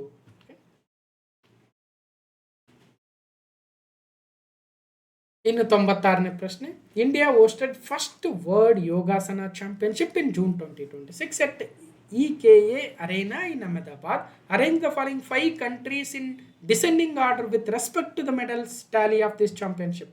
ಹೌದು, ಇತ್ತೀಚೆಗೆ ಭಾರತವು ಪ್ರಪ್ರಥಮ ವಿಶ್ವ ಯೋಗಾಸನ ಚಾಂಪಿಯನ್ಶಿಪ್ನ ಆತಿಥ್ಯವನ್ನು ಜೂನ್ 2026ರಲ್ಲಿ EKA ಅರೇನಾ ಅಹಮದಾಬಾದಲ್ಲಿ ವಹಿಸಿತ್ತು. ಈ ಚಾಂಪಿಯನ್ಶಿಪ್ನ ಪದಕ ಪಟ್ಟಿಗೆ ಸಂಬಂಧಿಸಿದಂತೆ ಕೆಳಕಂಡ ದೇಶಗಳನ್ನು ಅವರೋಹಣ ಕ್ರಮದಲ್ಲಿ, ಅವರೋಹಣ ಅಂದರೆ ಫಸ್ಟ್ ಟಾಪ್ ಯಾರು, ಅದಾದಮೇಲೆ ಸ್ವಲ್ಪ ಅವ್ರಿಗಿಂತ ಕಡಿಮೆ ಸ್ಥಾನದಲ್ಲಿ 2ನೇ ಸ್ಥಾನದಲ್ಲಿ ಇರೋರು ಯಾರು, 3 ಯಾರು, 4 ಯಾರು, 5 ಯಾರು ಅಂತ ನೋಡಿ. ಎಕ್ಸಾಮ್ ನಡೆದಿದ್ದೇ ಜೂಲೈ ಆರಂಭದಲ್ಲಿ 4ನೇ ತಾರೀಕು ಆಲ್ರೆಡಿ ಜೂನಲ್ಲಿ ನಡೆದಿರ್ತಕ್ಕಂಥ ಯೋಗಾಸನ ಚಾಂಪಿಯನ್ಶಿಪ್ಪನ್ನು ಕೇಳಿಬಿಟ್ಟಿದ್ದಾರೆ ಎಕ್ಸಾಮಲ್ಲಿ. ಅದಕ್ಕೆ ಕೆ ಎ ಅಂದರೆ ನೀವು ಲಾಸ್ಟ್ ಎಕ್ಸಾಮ್ ಒಳಗಡೆ ಹೋಗ್ಬೇಕಾದ್ರೂ ಕೂಡ ಕರೆಂಟ್ ಅಫೇರ್ಸ್ ಯಾವುದಕ್ಕೂ ಒಂದ್ಸಲ ನೋಡ್ಕೊಂಡು ಹೋಗ್ಬಿಡಿ ಅನ್ನಂಗೆ ಅರ್ಥ. ಜಸ್ಟ್ ಜೋಕ್ ಅಲ್ವಾ? ಹಿಂಗೆ ಎಕ್ಸಾಮಲ್ಲಿ ಇನ್ನೇನು ಬರಪ್ಪ ಒಳಗೆ ಬರ್ರಿ ಅಂತ ಇರ್ತಾರಲ್ಲ, ಅವಾಗ ಇರೋ ಸಾರ್ ಒಂದು ಇವತ್ತಿಂದ ಏನು ಕರೆಂಟ್ ಅಫೇರ್ಸ್ ನೋಡ್ಕೊಂಬಿಡ್ತೀನಿ, ಯಾವುದಕ್ಕೂ ಕೆ ಎ ಎಕ್ಸಾಮ್ ಅಲ್ವಾ ಅಂತ ಹೇಳ್ಬೇಕು ನೀವು. ಇರ್ಲಬಾರೋ ಅಂದರೆ ಇರೋ ಸರ್ ಹೇಳೋಕ್ಕಾಗಲ್ಲ ಅಂತ ಅಲ್ವಾ? ಸುಮ್ಮನೆ ಜೋಕ್, ಸುಮ್ಮನೆ ಬೋರ್ ಆಗಿರುತ್ತಲ್ಲ ಸ್ವಲ್ಪ ನಗ್ಸೋಣ ಅಂತ ಹಾಗೆ. ಅದಕ್ಕೆ ಎಕ್ಸಾಮ್ ನಡೆಯೋ ಒಂದು ವಾರದ ಹಿಂದಿಗಿಂತಲೂ ಕೂಡ ನೀವು ಕರೆಂಟ್ ಅಫೇರ್ಸ್ ನೋಡ್ಕೊಂಡು ಹೋಗಿ ಅನ್ನಂಗೆ ಅರ್ಥ. ಆಯಿತು, ಪ್ರಥಮ ವಿಶ್ವ ಯೋಗಾಸನ ಚಾಂಪಿಯನ್ಶಿಪ್ ನಡೆದಿತ್ತು. ಆಬ್ವಿಯಸ್ಲಿ ಭಾರತವೇ ಇದರಲ್ಲಿ ಹೈಯೆಸ್ಟ್ ಬಂದೇ ಬರುತ್ತೆ, ಡಿ. ಎರಡನೇದು ಯಾವುದು? ನೇಪಾಳನ, ಸಿಂಗಾಪುರ, ಜಪಾನ, ಅರ್ಜೆಂಟೈನಾ. ಕನ್ಫ್ಯೂಸ್ ಆಗೇ ಆಗುತ್ತೆ. ಓಕೆ, ಎರಡನೇದು ಜಪಾನ್, ಇ. ಮೂರನೇದು ಅರ್ಜೆಂಟೈನಾ, ಎ. ನಾಲ್ಕನೇದು ಸಿಂಗಾಪುರ, ನೇಪಾಳ. ಮೋಸ್ಟ್ಲಿ ಸಿಂಗಾಪುರ ಇರಬೇಕು, ನೆಕ್ಸ್ಟ್ ನೇಪಾಳ. ಕನ್ಫ್ಯೂಸ್ ಆಗುತ್ತೆ, ಬಿಡ್ರಿ ಸರ್ ಯೋಗಾಸನ ಅಂದರೆ ನಮ್ಮ ಭಾರತದ ಆಸ್ಪಾಸ್ನಲ್ಲೇ ಇರ್ಬೇಕು ಯಾರಾದರೂ ಅಂತ. ಇಲ್ಲ, ನೇಪಾಳ ಹೌದು ಹೈಯೆಸ್ಟ್, ಸೆಕೆಂಡ್ ಹೈಯೆಸ್ಟ್ ಟೋಟಲ್ ಪದಕಗಳನ್ನ ಗೆದ್ದಿದೆ. ಬಟ್ ಇಲ್ಲಿ ಚಿನ್ನದ ಪದಕ ಯಾರು ಗೆಲ್ತಾರಲ್ವ ಹೈಯೆಸ್ಟು, ಚಿನ್ನದ ಪದಕದ ಆಧಾರದ ಮೇಲೆ ನಾವು ರ್ಯಾಂಕಿಂಗನ್ನು ಕೊಡ್ತಾ ಹೋಗ್ತೀವಿ. ಒಲಿಂಪಿಕ್ಸ್ ಆಗಿರಲಿ, ಕಾಮನ್ವೆಲ್ತ್ ಗೇಮ್ಸ್ ಆಗಲಿ, ಏಷ್ಯನ್ ಗೇಮ್ಸ್ ಆಗಿರಲಿ, ಅಥವಾ ಎನಿ ಸ್ಪೋರ್ಟ್ಸ್ ಚಾಂಪಿಯನ್ಶಿಪ್ ಆಗಿರಲಿ. ಸರಿಯಾದ ಉತ್ತರ 4ನೇ ಆಪ್ಷನ್ ಆಗುತ್ತೆ. ಸೊ ಇದನ್ನು class number 1152 June 2026 part 6 discussion ಮಾಡಿದ್ವಿ. ಇಂಡಿಯಾ ವಿನ್ಸ್ 102 ಗೋಲ್ಡ್ ಮೆಡಲ್ಸ್ ಅಂತ ತಮ್ನೇಲಲ್ಲೇ ಇತ್ತು ಯೋಗಾಸನ ಚಾಂಪಿಯನ್ಶಿಪ್. ಕ್ವಶನ್ ನಂಬರ್ 1 ಹೇಳಿದ್ವಿ, ಭಾರತವು ಚೊಚ್ಚಲ ವಿಶ್ವ ಯೋಗಾಸನ ಚಾಂಪಿಯನ್ಶಿಪ್ನಲ್ಲಿ 102 ಚಿನ್ನದ ಪದಕಗಳನ್ನು ಒಳಗೊಂಡಂತೆ 114 ಪದಕಗಳನ್ನು ಗಳಿಸುವ ಮೂಲಕ ಪದಕ ಪಟ್ಟಿಯಲ್ಲಿ ಅಗ್ರಸ್ಥಾನ ಪಡೆಯುವ ಮೂಲಕ ಇತಿಹಾಸವನ್ನು ಸೃಷ್ಟಿಸಿತು. ಹೌದು, ಎಲ್ಲಿ ನಡೆದಿತ್ತು, ಏನು, ಯಾರು ಉದ್ಘಾಟನೆ ಮಾಡಿದರು, ಯಾವ್ಯಾವ ಕ್ರೀಡೆಗಳಿದ್ವು, ಎಷ್ಟು ದೇಶಗಳು ಭಾಗವಹಿಸಿದ್ವು, ಅದೆಲ್ಲ ಇಂಪಾರ್ಟೆಂಟು. ಬಟ್ ಎಲ್ಲವನ್ನೂ ಎಕ್ಸಾಮಲ್ಲಿ ಕೇಳೋಕ್ಕಾಗಿಲ್ಲದೆ ಇರ್ಬೋದು. ಇನ್ನೊಂದು ಏನೋ ರೀತಿಯಲ್ಲಿ ಕೇಳಿದ್ದಾರೆ, ಯಾರು ಟಾಪ್ 5 ಅಂತ ಕೇಳಿದ್ದಾರೆ. ಭಾರತ 102 ಚಿನ್ನ, ಎರಡನೇ ಸ್ಥಾನದಲ್ಲಿ ಜಪಾನ್ 3 ಚಿನ್ನ, ಅರ್ಜೆಂಟೈನಾ 2 ಚಿನ್ನ, ಸಿಂಗಾಪುರ 2 ಚಿನ್ನ, ನೇಪಾಳ 1 ಚಿನ್ನ. ಒಟ್ಟಾರೆ ಪದಕಗಳಲ್ಲಿ ನೇಪಾಳ 2ನೇ ಸ್ಥಾನದಲ್ಲಿದೆ, 52 ಪದಕ, ಭಾರತ 114 ಪದಕ. ನೋಡಿ ಪ್ರಶ್ನೆ ಹಿಂಗೆ ಬರುತ್ತೆ, ಜಸ್ಟ್ ಎಕ್ಸಾಮ್ ನಡೆಯೋಕ್ಕಿಂತ ಒಂದು 15 ದಿನ ಮುಂಚೆ ಅನ್ಕೋಬೋದು ಪ್ರಶ್ನೆ, ಘಟನೆ ನಡೆದಿತ್ತು. ನೆಕ್ಸ್ಟ್ ಇನ್ನೊಂದು ಇದೆ ನೋಡಿ, 97ನೇ ಪ್ರಶ್ನೆ. ಇದು ಕೂಡ ಅಷ್ಟೇ ರೀಸೆಂಟಾಗಿ. Doctor Subhash C Kashyap, an Indian political scientist who was an expert in the Indian Constitution and constitutional law, passed away on June 4, 2026. Identify the incorrect statements about him. Incorrect statements ಅಂತ, ಸರಿಯಲ್ಲದ ಹೇಳಿಕೆಗಳನ್ನು ಗುರುತಿಸಿ ಅಂತ. ಎ ಮತ್ತು ಬಿ ಸರಿಯಲ್ಲದವೋ ಏನು ಗೊತ್ತಿಲ್ಲ, mostly ಸ್ವಲ್ಪ ನೋಡೋಣ, ಇನ್ನೊಂದ್ಸಲ ನೋಡೋಣ. Statement A is correct. Dr. Subhash C. Kashyap served as a Secretary General of 7th, 8th, 9th Lok Sabha from 1983 to 1990. 7, 8 ಇದು ಸರಿ ಇದೆ. ಇಲ್ಲಿ ಸರಿಯಲ್ಲದ ಅಂದರೆ ತಪ್ಪಾಗುತ್ತೆ. ಯಾವುದು ಸಿ ಮಾತ್ರ ಸರಿ ಇಲ್ಲದ ಆಗಬೇಕು, ನಾವೇ ರಾಂಗ್ ಕೊಟ್ಟಿದ್ದೀವಿ ನೋಡಿ. ಯಾಕಂದರೆ ಇಲ್ಲಿ ಸರಿಯಲ್ಲದ ಅಂತ ಇವಾಗ ನೋಡ್ಕೊಂಡಿದ್ದೀವಿ ನಾವು ಕೂಡ. ಇನ್ನು ಎಕ್ಸಾಮಲ್ಲಿ ನಿಮಗೆ ಇನ್ನೂ ಕಷ್ಟ ಆಗುತ್ತೆ, ಡೆಫಿನೆಟ್ಲಿ ಕಷ್ಟ ಆಗುತ್ತೆ. ಅದಕ್ಕೋಸ್ಕರ ವರಿ ಮಾಡ್ಕೊಳ್ಳೋ ಅವಶ್ಯಕತೆ ಏನಿಲ್ಲ. ಭಾಳ ಜನಕ್ಕೆ ಎಲ್ಲವೂ ಗೊತ್ತಿರಲ್ಲ. ಎಲ್ಲರಿಗಿಂತಲೂ ಒಂದು 10 ಕ್ವಶನ್ ನಮಗೆ ಜಾಸ್ತಿ ಗೊತ್ತಿದ್ದಾವೆ ಅಂತ ಕಾನ್ಫಿಡೆಂಟ್ ಬಂದರೆ ಡೆಫಿನೆಟ್ಲಿ ಸೆಲೆಕ್ಷನ್ ಲಿಸ್ಟಲ್ಲಿ ಇರ್ತೀವಿ. ಅವರಿಗೆ ಪದ್ಮಭೂಷಣ ಅವಾರ್ಡ್ ಸಿಕ್ಕಿತ್ತ ಅಂದರೆ ಹೌದು ಸಿಕ್ಕಿತ್ತಂತೆ. ಪದ್ಮಭೂಷಣ ಅವಾರ್ಡ್ 2015ರಲ್ಲಿ for the public affairs and constitutional studies. Statement C is incorrect. ಹೌದು, high level committee one nation one ಎಲೆಕ್ಷನ್ನಲ್ಲಿ ಕೀ ಮೆಂಬರ್ ಆಗಿದ್ದರು. ಒಂದು ನಿಮಿಷ. ಈ was key member of high level committee on one nation one election, but the committee was actually chaired by the former president of Ramnath Kovind. ಇವರು one nation one election ಇದರ ಉನ್ನತ ಮಟ್ಟದ ಸಮಿತಿ ಅಧ್ಯಕ್ಷರಾಗಿದ್ದರು ಅಂದರೆ ತಪ್ಪು, ಅವರು ಮೆಂಬರ್ ಆಗಿದ್ದರು. ಹಾಗಾಗಿ ಯಾವ್ದು ತಪ್ಪಾಗಿದೆ, ಯಾವುದು ಸರಿಯಲ್ಲದ್ದು, ಯಾವುದು ಇನ್ಕರೆಕ್ಟ್ ಅಂತ ಕೇಳಿದ್ದಾರೆ ಅಂದರೆ ಸಿ ಈಸ್ ಇನ್ಕರೆಕ್ಟ್. ಅಂದರೆ ಆಪ್ಷನ್ 3 ಈಸ್ ರೈಟ್ ಆನ್ಸರ್. ಯಾವ್ಯಾವ ಕರೆಕ್ಟು ಅಂತ ಕೇಳಿದರೆ A B is right answer. ನೋಡಿ ಕ್ವಶನ್ನು ಸ್ವಲ್ಪ ಕನ್ಫ್ಯೂಷನ್ಗೆ ಆಗಿದೆ. ಓಕೆ, ಅರ್ಥ ಆಯಿತು ಅಂದ್ಕೊಳ್ತೀನಿ. ಬಟ್ ಇದೆಲ್ಲದಕ್ಕಿಂತಲೂ ಪ್ರಶ್ನೆ, ಇದು ಯಾಕೆ ಪ್ರಶ್ನೆ ಆಯಿತು ಅನ್ನೋದಿಲ್ಲ ಇಂಪಾರ್ಟೆಂಟ್. ಅವ್ರು ಇತ್ತೀಚೆಗೆ ನಿಧನರಾಗಿದ್ದರು ಜೂನ್ 4. ಅವ್ರಿಗೆ ಪದ್ಮಭೂಷಣ ಪ್ರಶಸ್ತಿ ಸಿಕ್ಕಿತ್ತು. ಮೇ ಬಿ ಅದೊಂದು ರೀಸನ್ನ ಇರ್ಬೋದು. ಮತ್ತು ಅವರು ಒನ್ ನೇಷನ್ ಒನ್ ಎಲೆಕ್ಷನ್ನ ಮೆಂಬರ್ ಆಗಿದ್ರು, ಅದು ಒಂದು ರೀಸನ್ ಇರ್ಬೋದು. ಸಾಮಾನ್ಯವಾಗಿ ಬಹಳ ಜನಜನಿತವಾಗಿರ್ತಕ್ಕಂಥವ್ರನ್ನ ನಾವು ತಿಳ್ಕೊಳ್ತೀವಿ. ಬಟ್ ಇದರಿಂದ ಏನು ಗೊತ್ತಾಗ್ತಾ ಇದೆ, ಇತ್ತೀಚೆಗೆ ನಿಧನರಾಗಿರ್ತಕ್ಕಂಥವ್ರ ಬಗ್ಗೆ ಒಂದು ಮಾಹಿತಿ ತಿಳ್ಕೊಳ್ಳೇಬೇಕು ಅನ್ನೋ ಒಂದು ಐಡಿಯಾ ಇರಲಿ. ಸುಭಾಷ್ ಸಿ ಕಶ್ಯಪ್ ಅವ್ರ ಬಗ್ಗೆ. 98 identify the correct statements with regard to Ek Ped Maa Ke Naam campaign. Ek Ped Maa Ke Naam ಅಭಿಯಾನದ ಕುರಿತಂತೆ ಹೇಳಿಕೆಗಳನ್ನು ಗುರುತಿಸಿ. ಸರಿಯಾದ ಉತ್ತರ ಬಿ ಮತ್ತು ಸಿ ಸರಿಯಾಗಿದ್ದಾವೆ. ಎ ಯಾಕೆ ತಪ್ಪು ಅಂದರೆ, ಈ ಅಭಿಯಾನವನ್ನು ವಿಶ್ವ ಪರಿಸರ ದಿನದ ಸಂದರ್ಭದಲ್ಲಿ ಅಂದರೆ ಜೂನ್ 5, 2026 ಉದ್ಘಾಟಿಸಲಾಯಿತು. ತಪ್ಪು. 2024 ಜೂನ್ 5 2024 ವಿಶ್ವ ಪರಿಸರ ದಿನದ ಸಂದರ್ಭದಲ್ಲಿ ಏಕ್ ಪೇಡ್ ಮಾ ಕೆ ನಾಮ್ ಯೋಜನೆ ತಂದಿದ್ರು.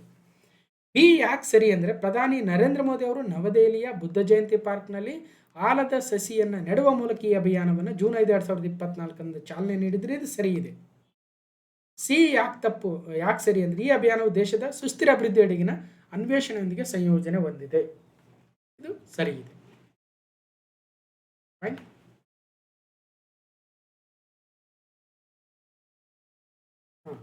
Recent just June 2026 part 8 class number 1154 ವಿಶ್ವ ಪರಿಸರ ದಿನದಂದು ದೆಹಲಿಯಲ್ಲಿ ಯಾವ ಅಭಿಯಾನದಡಿಯಲ್ಲಿ ನಮೋ ಆಮ್ಲಜನಕ ಉದ್ಯಾನವನಗಳನ್ನು ಉದ್ಘಾಟಿಸಲಾಯಿತು? ಏಕ್ ಪೇಡ್ ಮಾ ಕೆ ನಾಮ್. ಜಸ್ಟ್ ಜೂನ್ 2026 ಪಾರ್ಟ್ 8 ಮಾತಾಡಿದೆ. 99 ವರ್ಷದ ವಿಶ್ವಸಂಸ್ಥೆಯ ಮಿಲಿಟರಿ ಜೆಂಡರ್ ಅಡ್ವೊಕೇಟ್ ಪ್ರಶಸ್ತಿಗೆ ಭಾಜನರಾದ ಭಾರತೀಯ ರಕ್ಷಣಾ ಅಧಿಕಾರಿ ಹೆಸರೇನು? ಅವರು ಪ್ರಸ್ತುತ ಲೆಬನಾನ್ನಲ್ಲಿ ವಿಶ್ವಸಂಸ್ಥೆಯ ಮಧ್ಯಂತರ ಕಾರ್ಯಪಡೆಯಲ್ಲಿ engagement team commander gender focal point ಆಗಿ ಕಾರ್ಯನಿರ್ವಹಿಸ್ತಾ ಇದ್ದಾರೆ. ಮೇಜರ್ ಅಭಿಲಾಷಾ ಭಾರಕ್ ಅವರು. ಇದನ್ನು ಕೂಡ ಕ್ಲಾಸ್ ನಂಬರ್ 1152 ಜೂನ್ 2026 ಪಾರ್ಟ್ 6 ಲೆಬನಾನ್ನಲ್ಲಿ ವಿಶ್ವಸಂಸ್ಥೆಯ ಶಾಂತಿ ಪಾಲನಾ ಕಾರ್ಯಾಚರಣೆಯಲ್ಲಿ ಸೇವೆ ಸಲ್ಲಿಸುತ್ತಿರುವ ಭಾರತೀಯ ಸೇನಾಧಿಕಾರಿ ಮೇಜರ್ ಅಭಿಲಾಷಾ ಭಾರಕ್ ಅವರಿಗೆ 2025 ಪ್ರತಿಷ್ಠಿತ ವಿಶ್ವಸಂಸ್ಥೆಯ military gender advocate of the year ಪ್ರಶಸ್ತಿ ನೀಡಿ ಗೌರವಿಸಲಾಯಿತು. ಮೇಜರ್ ಅಭಿಲಾಷಾ ಭಾರಕ್ ಅವರಿಗೆ 2025ನೇ ಸಾಲಿನ ವಿಶ್ವಸಂಸ್ಥೆ military gender advocate of the year ಪ್ರಶಸ್ತಿ ಅಂತ ಡಿಸ್ಕಷನ್ ಮಾಡಿದ್ವಿ. ಸೊ ಕ್ವಶನ್ ಆಗಿ ಬಂದಿದೆ, ಯೂಸ್ ಆಗಿದೆ ಕೂಡ. Last question. Consider the following statements with regard to Asha Deepa programme of the government of Karnataka. Karnataka ಸರ್ಕಾರದ ಆಶಾ ದೀಪ ಕಾರ್ಯಕ್ರಮದ ಕುರಿತಾಗಿ ಕೆಳಗಿನ ಹೇಳಿಕೆಗಳು. ಸೊ ಇದರಲ್ಲಿ ಕಾರ್ಯಕ್ರಮ ಖಾಸಗಿ ವಲಯದಲ್ಲಿ OBC ಅಭ್ಯರ್ಥಿಗಳಿಗೆ ಉದ್ಯೋಗಾವಕಾಶ ಕಲ್ಪಿಸುವ ಗುರಿ ಹೊಂದಿದೆ. ತಪ್ಪಾಗುತ್ತೆ. SC ST ವಿದ್ಯಾರ್ಥಿಗಳಿಗೆ ಉದ್ಯೋಗಾವಕಾಶ ಕಲ್ಪಿಸ್ತಕ್ಕಂಥ ಗುರಿ ಆಶಾ ದೀಪ ಕಾರ್ಯಕ್ರಮದ ಉದ್ದೇಶ. ಹಾಗಾಗಿ ಎ ತಪ್ಪು. ಸರಿಯಾದ ಹೇಳಿಕೆ ಅಂತ ಕೇಳಿದರೆ ಕರೆಕ್ಟು. ಬಿ, ಈ ಕಾರ್ಯಕ್ರಮದಡಿ ಪ್ರತಿ ತಿಂಗಳು 2 ವರ್ಷದ ಅವಧಿವರೆಗೆ ಉದ್ಯೋಗದಾತರಿಗೆ ತಲಾ ಅಭ್ಯರ್ಥಿಗೆ ಗರಿಷ್ಠ 3,000 ರೂಪಾಯಿಂದ ಅವರಿಗೆ ESI ಮತ್ತು EPF ದೇಣಿಗೆಯನ್ನು ಮರುಪಾವತಿಸಲಾಗುತ್ತದೆ. ಬಿ ಸರಿ ಇದೆ. ಸಿ ಯಾಕೆ ತಪ್ಪು? ಹೊಸದಾಗಿ ನೇಮಕೊಂಡ ಅಭ್ಯರ್ಥಿಗಳಿಗೆ ಪ್ರತಿ ತಿಂಗಳು ಪ್ರತಿ ಅಭ್ಯರ್ಥಿಗೆ ರೂಪಾಯಿ 10,000 ವೇತನ 2 ವರ್ಷಗಳವರೆಗೆ ಅಂದರೆ ತಪ್ಪಾಗುತ್ತೆ. 10,000 ಎಲ್ಲ ಕೊಡಲ್ಲ, ಕಮ್ಮಿ ಕೊಡ್ತಾರೆ. ESI EPFದು ಅದೇನಿದೆ ಅಮೌಂಟ್ 3,000 ಪರ್ ಮಂತ್ ಕೊಡ್ತಾ ಇದ್ದಾರೆ. ಆಶಾ ದೀಪ ಸ್ಕೀಮ್, ಆಶಾ ದೀಪ ಯೋಜನೆ. Class number 1081 Karnataka budget 2026 part 3 ನೋಡಿ. ಅದಕ್ಕೆ ಹೇಳಿದ್ದು ಕರ್ನಾಟಕ ಬಜೆಟನ್ನು ನಾವು 6 ಭಾಗಗಳಲ್ಲಿ ಮಾತಾಡಿದ್ದೀವಿ. Part 1, part 2, part 3, part 4, part 5, part 6 ಅಂತ. ಏನಿತ್ತು ಪ್ರಶ್ನೆ? ಕ್ವಶನ್ ನಂಬರ್ 1 ಪಾರ್ಟ್ 3ಯಲ್ಲಿ question number 9 statement number 1 Asha Deepa ಯೋಜನೆಯು ಕರ್ನಾಟಕ ಸರ್ಕಾರದ ಒಂದು ಉಪಕ್ರಮವಾಗಿದ್ದು 2017-18 ಪ್ರಾರಂಭಿಸಲಾಗಿತ್ತು. ಖಾಸಗಿ ವಲಯದಲ್ಲಿ SC ST ಅಭ್ಯರ್ಥಿಗಳಿಗೆ ಉದ್ಯೋಗವನ್ನು ಹೆಚ್ಚಿಸಲು ವಿನ್ಯಾಸಗೊಳಿಸಲಾಗಿದೆ. SC ST ಅಂತ ಹೇಳಿಕೆಗಳಲ್ಲೇ ಕೊಟ್ಟಿದ್ದೀವಿ ನೋಡಿ. ಅವರಿಲ್ಲಿ ಏನು ಕೊಟ್ಟಿದ್ದಾರೆ? OBC ಅಂತ ಕೊಟ್ಟು ಕನ್ಫ್ಯೂಸ್ ಮಾಡಿಸ್ತಾ ಇದ್ದಾರೆ. ಇಷ್ಟೇ ಇರೋದು. ಹಂಗಂತ ಎಲ್ಲ ನೆನ್ಪಿಡೋಕ್ಕಾಗುತ್ತಾ? ನಾನೇ ಹೇಳ್ತೀನಿ, ನಿಮ್ಮಿಂದಲೂ ಕೂಡ ಓದಿದ್ರೂ ಕೂಡ ಎಲ್ಲ ನೆನ್ಪಿಡೋಕ್ಕಾಗಲ್ಲ. ಆದರೂ ಓದಿರ್ತಾನೆ ನೆನ್ಪಿಡೋಕ್ಕೆ ಸಾಧ್ಯ. ಎಲ್ಲ ನೆನ್ಪಿಡೋಕ್ಕಾಗಲ್ಲ ಬಿಡ್ರಿ ಅಂತ ಹಂಗೆ ಎಕ್ಸಾಮ್ಗೆ ಹೋಗೋಕ್ಕಾಗುತ್ತಾ ಅಲ್ವಾ? ಹಾಗೆ. ಮತ್ತೆ ಆಶಾದೀಪ ಯೋಜನೆ ಅಡಿಯಲ್ಲಿ ಪರಿಶಿಷ್ಟ ಜಾತಿ ಪರಿಶಿಷ್ಟ ಪಂಗಡಕ್ಕೆ ಸೇರಿದ ಒಟ್ಟು 5,062 ಅಭ್ಯರ್ಥಿಗಳಿಗೆ 18 ಕೋಟಿ ರೂಪಾಯಿಗಳನ್ನು ನಾವು ಮರುಪಾವತಿಸಿದ್ವಿ ಅಂತ ಹೇಳಿದ್ದಾರೆ. ಮತ್ತು ಆಶಾದೀಪ ಯೋಜನೆ ಬಗ್ಗೆ ಫುಲ್ ತಿಳ್ಕೊಬೇಕು. ಏನಿದು ಎಕನಾಮಿಕ್ ಸರ್ವೆದಲ್ಲಿ ಏನು ಕೊಟ್ಟಿದ್ದಾರೆ ನೋಡಿ. ಇಷ್ಟು ಬೇರೆ ಬೇರೆ ಡೀಟೇಲ್ಸ್ ಆಗಿತ್ತು. ಮತ್ತು ನಮ್ಮ KA KSS IDC BWSSB group A and B engineers exam ಏನಿತ್ತು HK ರೀಸನ್ GK ಪೇಪರ್ನ 31 ಕರೆಂಟ್ ಅಫೇರ್ಸ್ಗಳನ್ನು ಕಂಪ್ಲೀಟ್ ಮಾಡ್ದಂಗೆ ಆಯಿತು. ಯಾವ್ದಾದ್ರು ಮಿಸ್ ಆಗಿದ್ರೆ ಬೇರೆ ವಿಡಿಯೋದಲ್ಲಿ ಕವರ್ ಮಾಡ್ತೀವಿ. ಇದು ಕ್ಲಾಸ್ ನಂಬರ್ 1170 ಮತ್ತು ಪಾರ್ಟ್ 2 ಆಗಿತ್ತು. ಅಲ್ಲಿಗೆ ಕರೆಂಟ್ ಅಫೇರ್ಸ್ ಮುಗೀತು. ಇನ್ನು 5ನೇ ತಾರೀಕು ಇವತ್ತಿಂದು ಒಂದು ಕೂಡ ಪೇಪರ್ ಬಂದಿದೆ, ಅದರದ್ದು ಮಾಡಬೇಕು. ಇನ್ನು ಭಾಳ ಇದ್ದಾವೆ, ಎಕನಾಮಿಕ್ ಸರ್ವೆ ಮಾಡಬೇಕು, ಬೇರೆ ಬೇರೆ ವೀಡಿಯೋಸ್ ಇದ್ದಾವೆ. ಎಲ್ಲವನ್ನು ನೋಡಿ ನಿಮ್ಮ ಮುಂದಿನ ಪರೀಕ್ಷೆಗಳಿಗೆ ಸಿದ್ಧತೆಯನ್ನು ಮಾಡ್ಕೊಳ್ಳಿ ಅಂತ ಹೇಳ್ತಾ ಈ ಒಂದು ವಿಡಿಯೋನ ಕಂಪ್ಲೀಟಾಗಿ ನೋಡಿರ್ತಕ್ಕಂಥ ಎಲ್ರಿಗೂ ಧನ್ಯವಾದಗಳು. ಮತ್ತು ಮುಂದಿನ ವಿಡಿಯೋದಲ್ಲಿ ಸಿಗ್ತೇನೆ ಅಂತ ಹೇಳ್ತಾ ಥ್ಯಾಂಕ್ ಯು.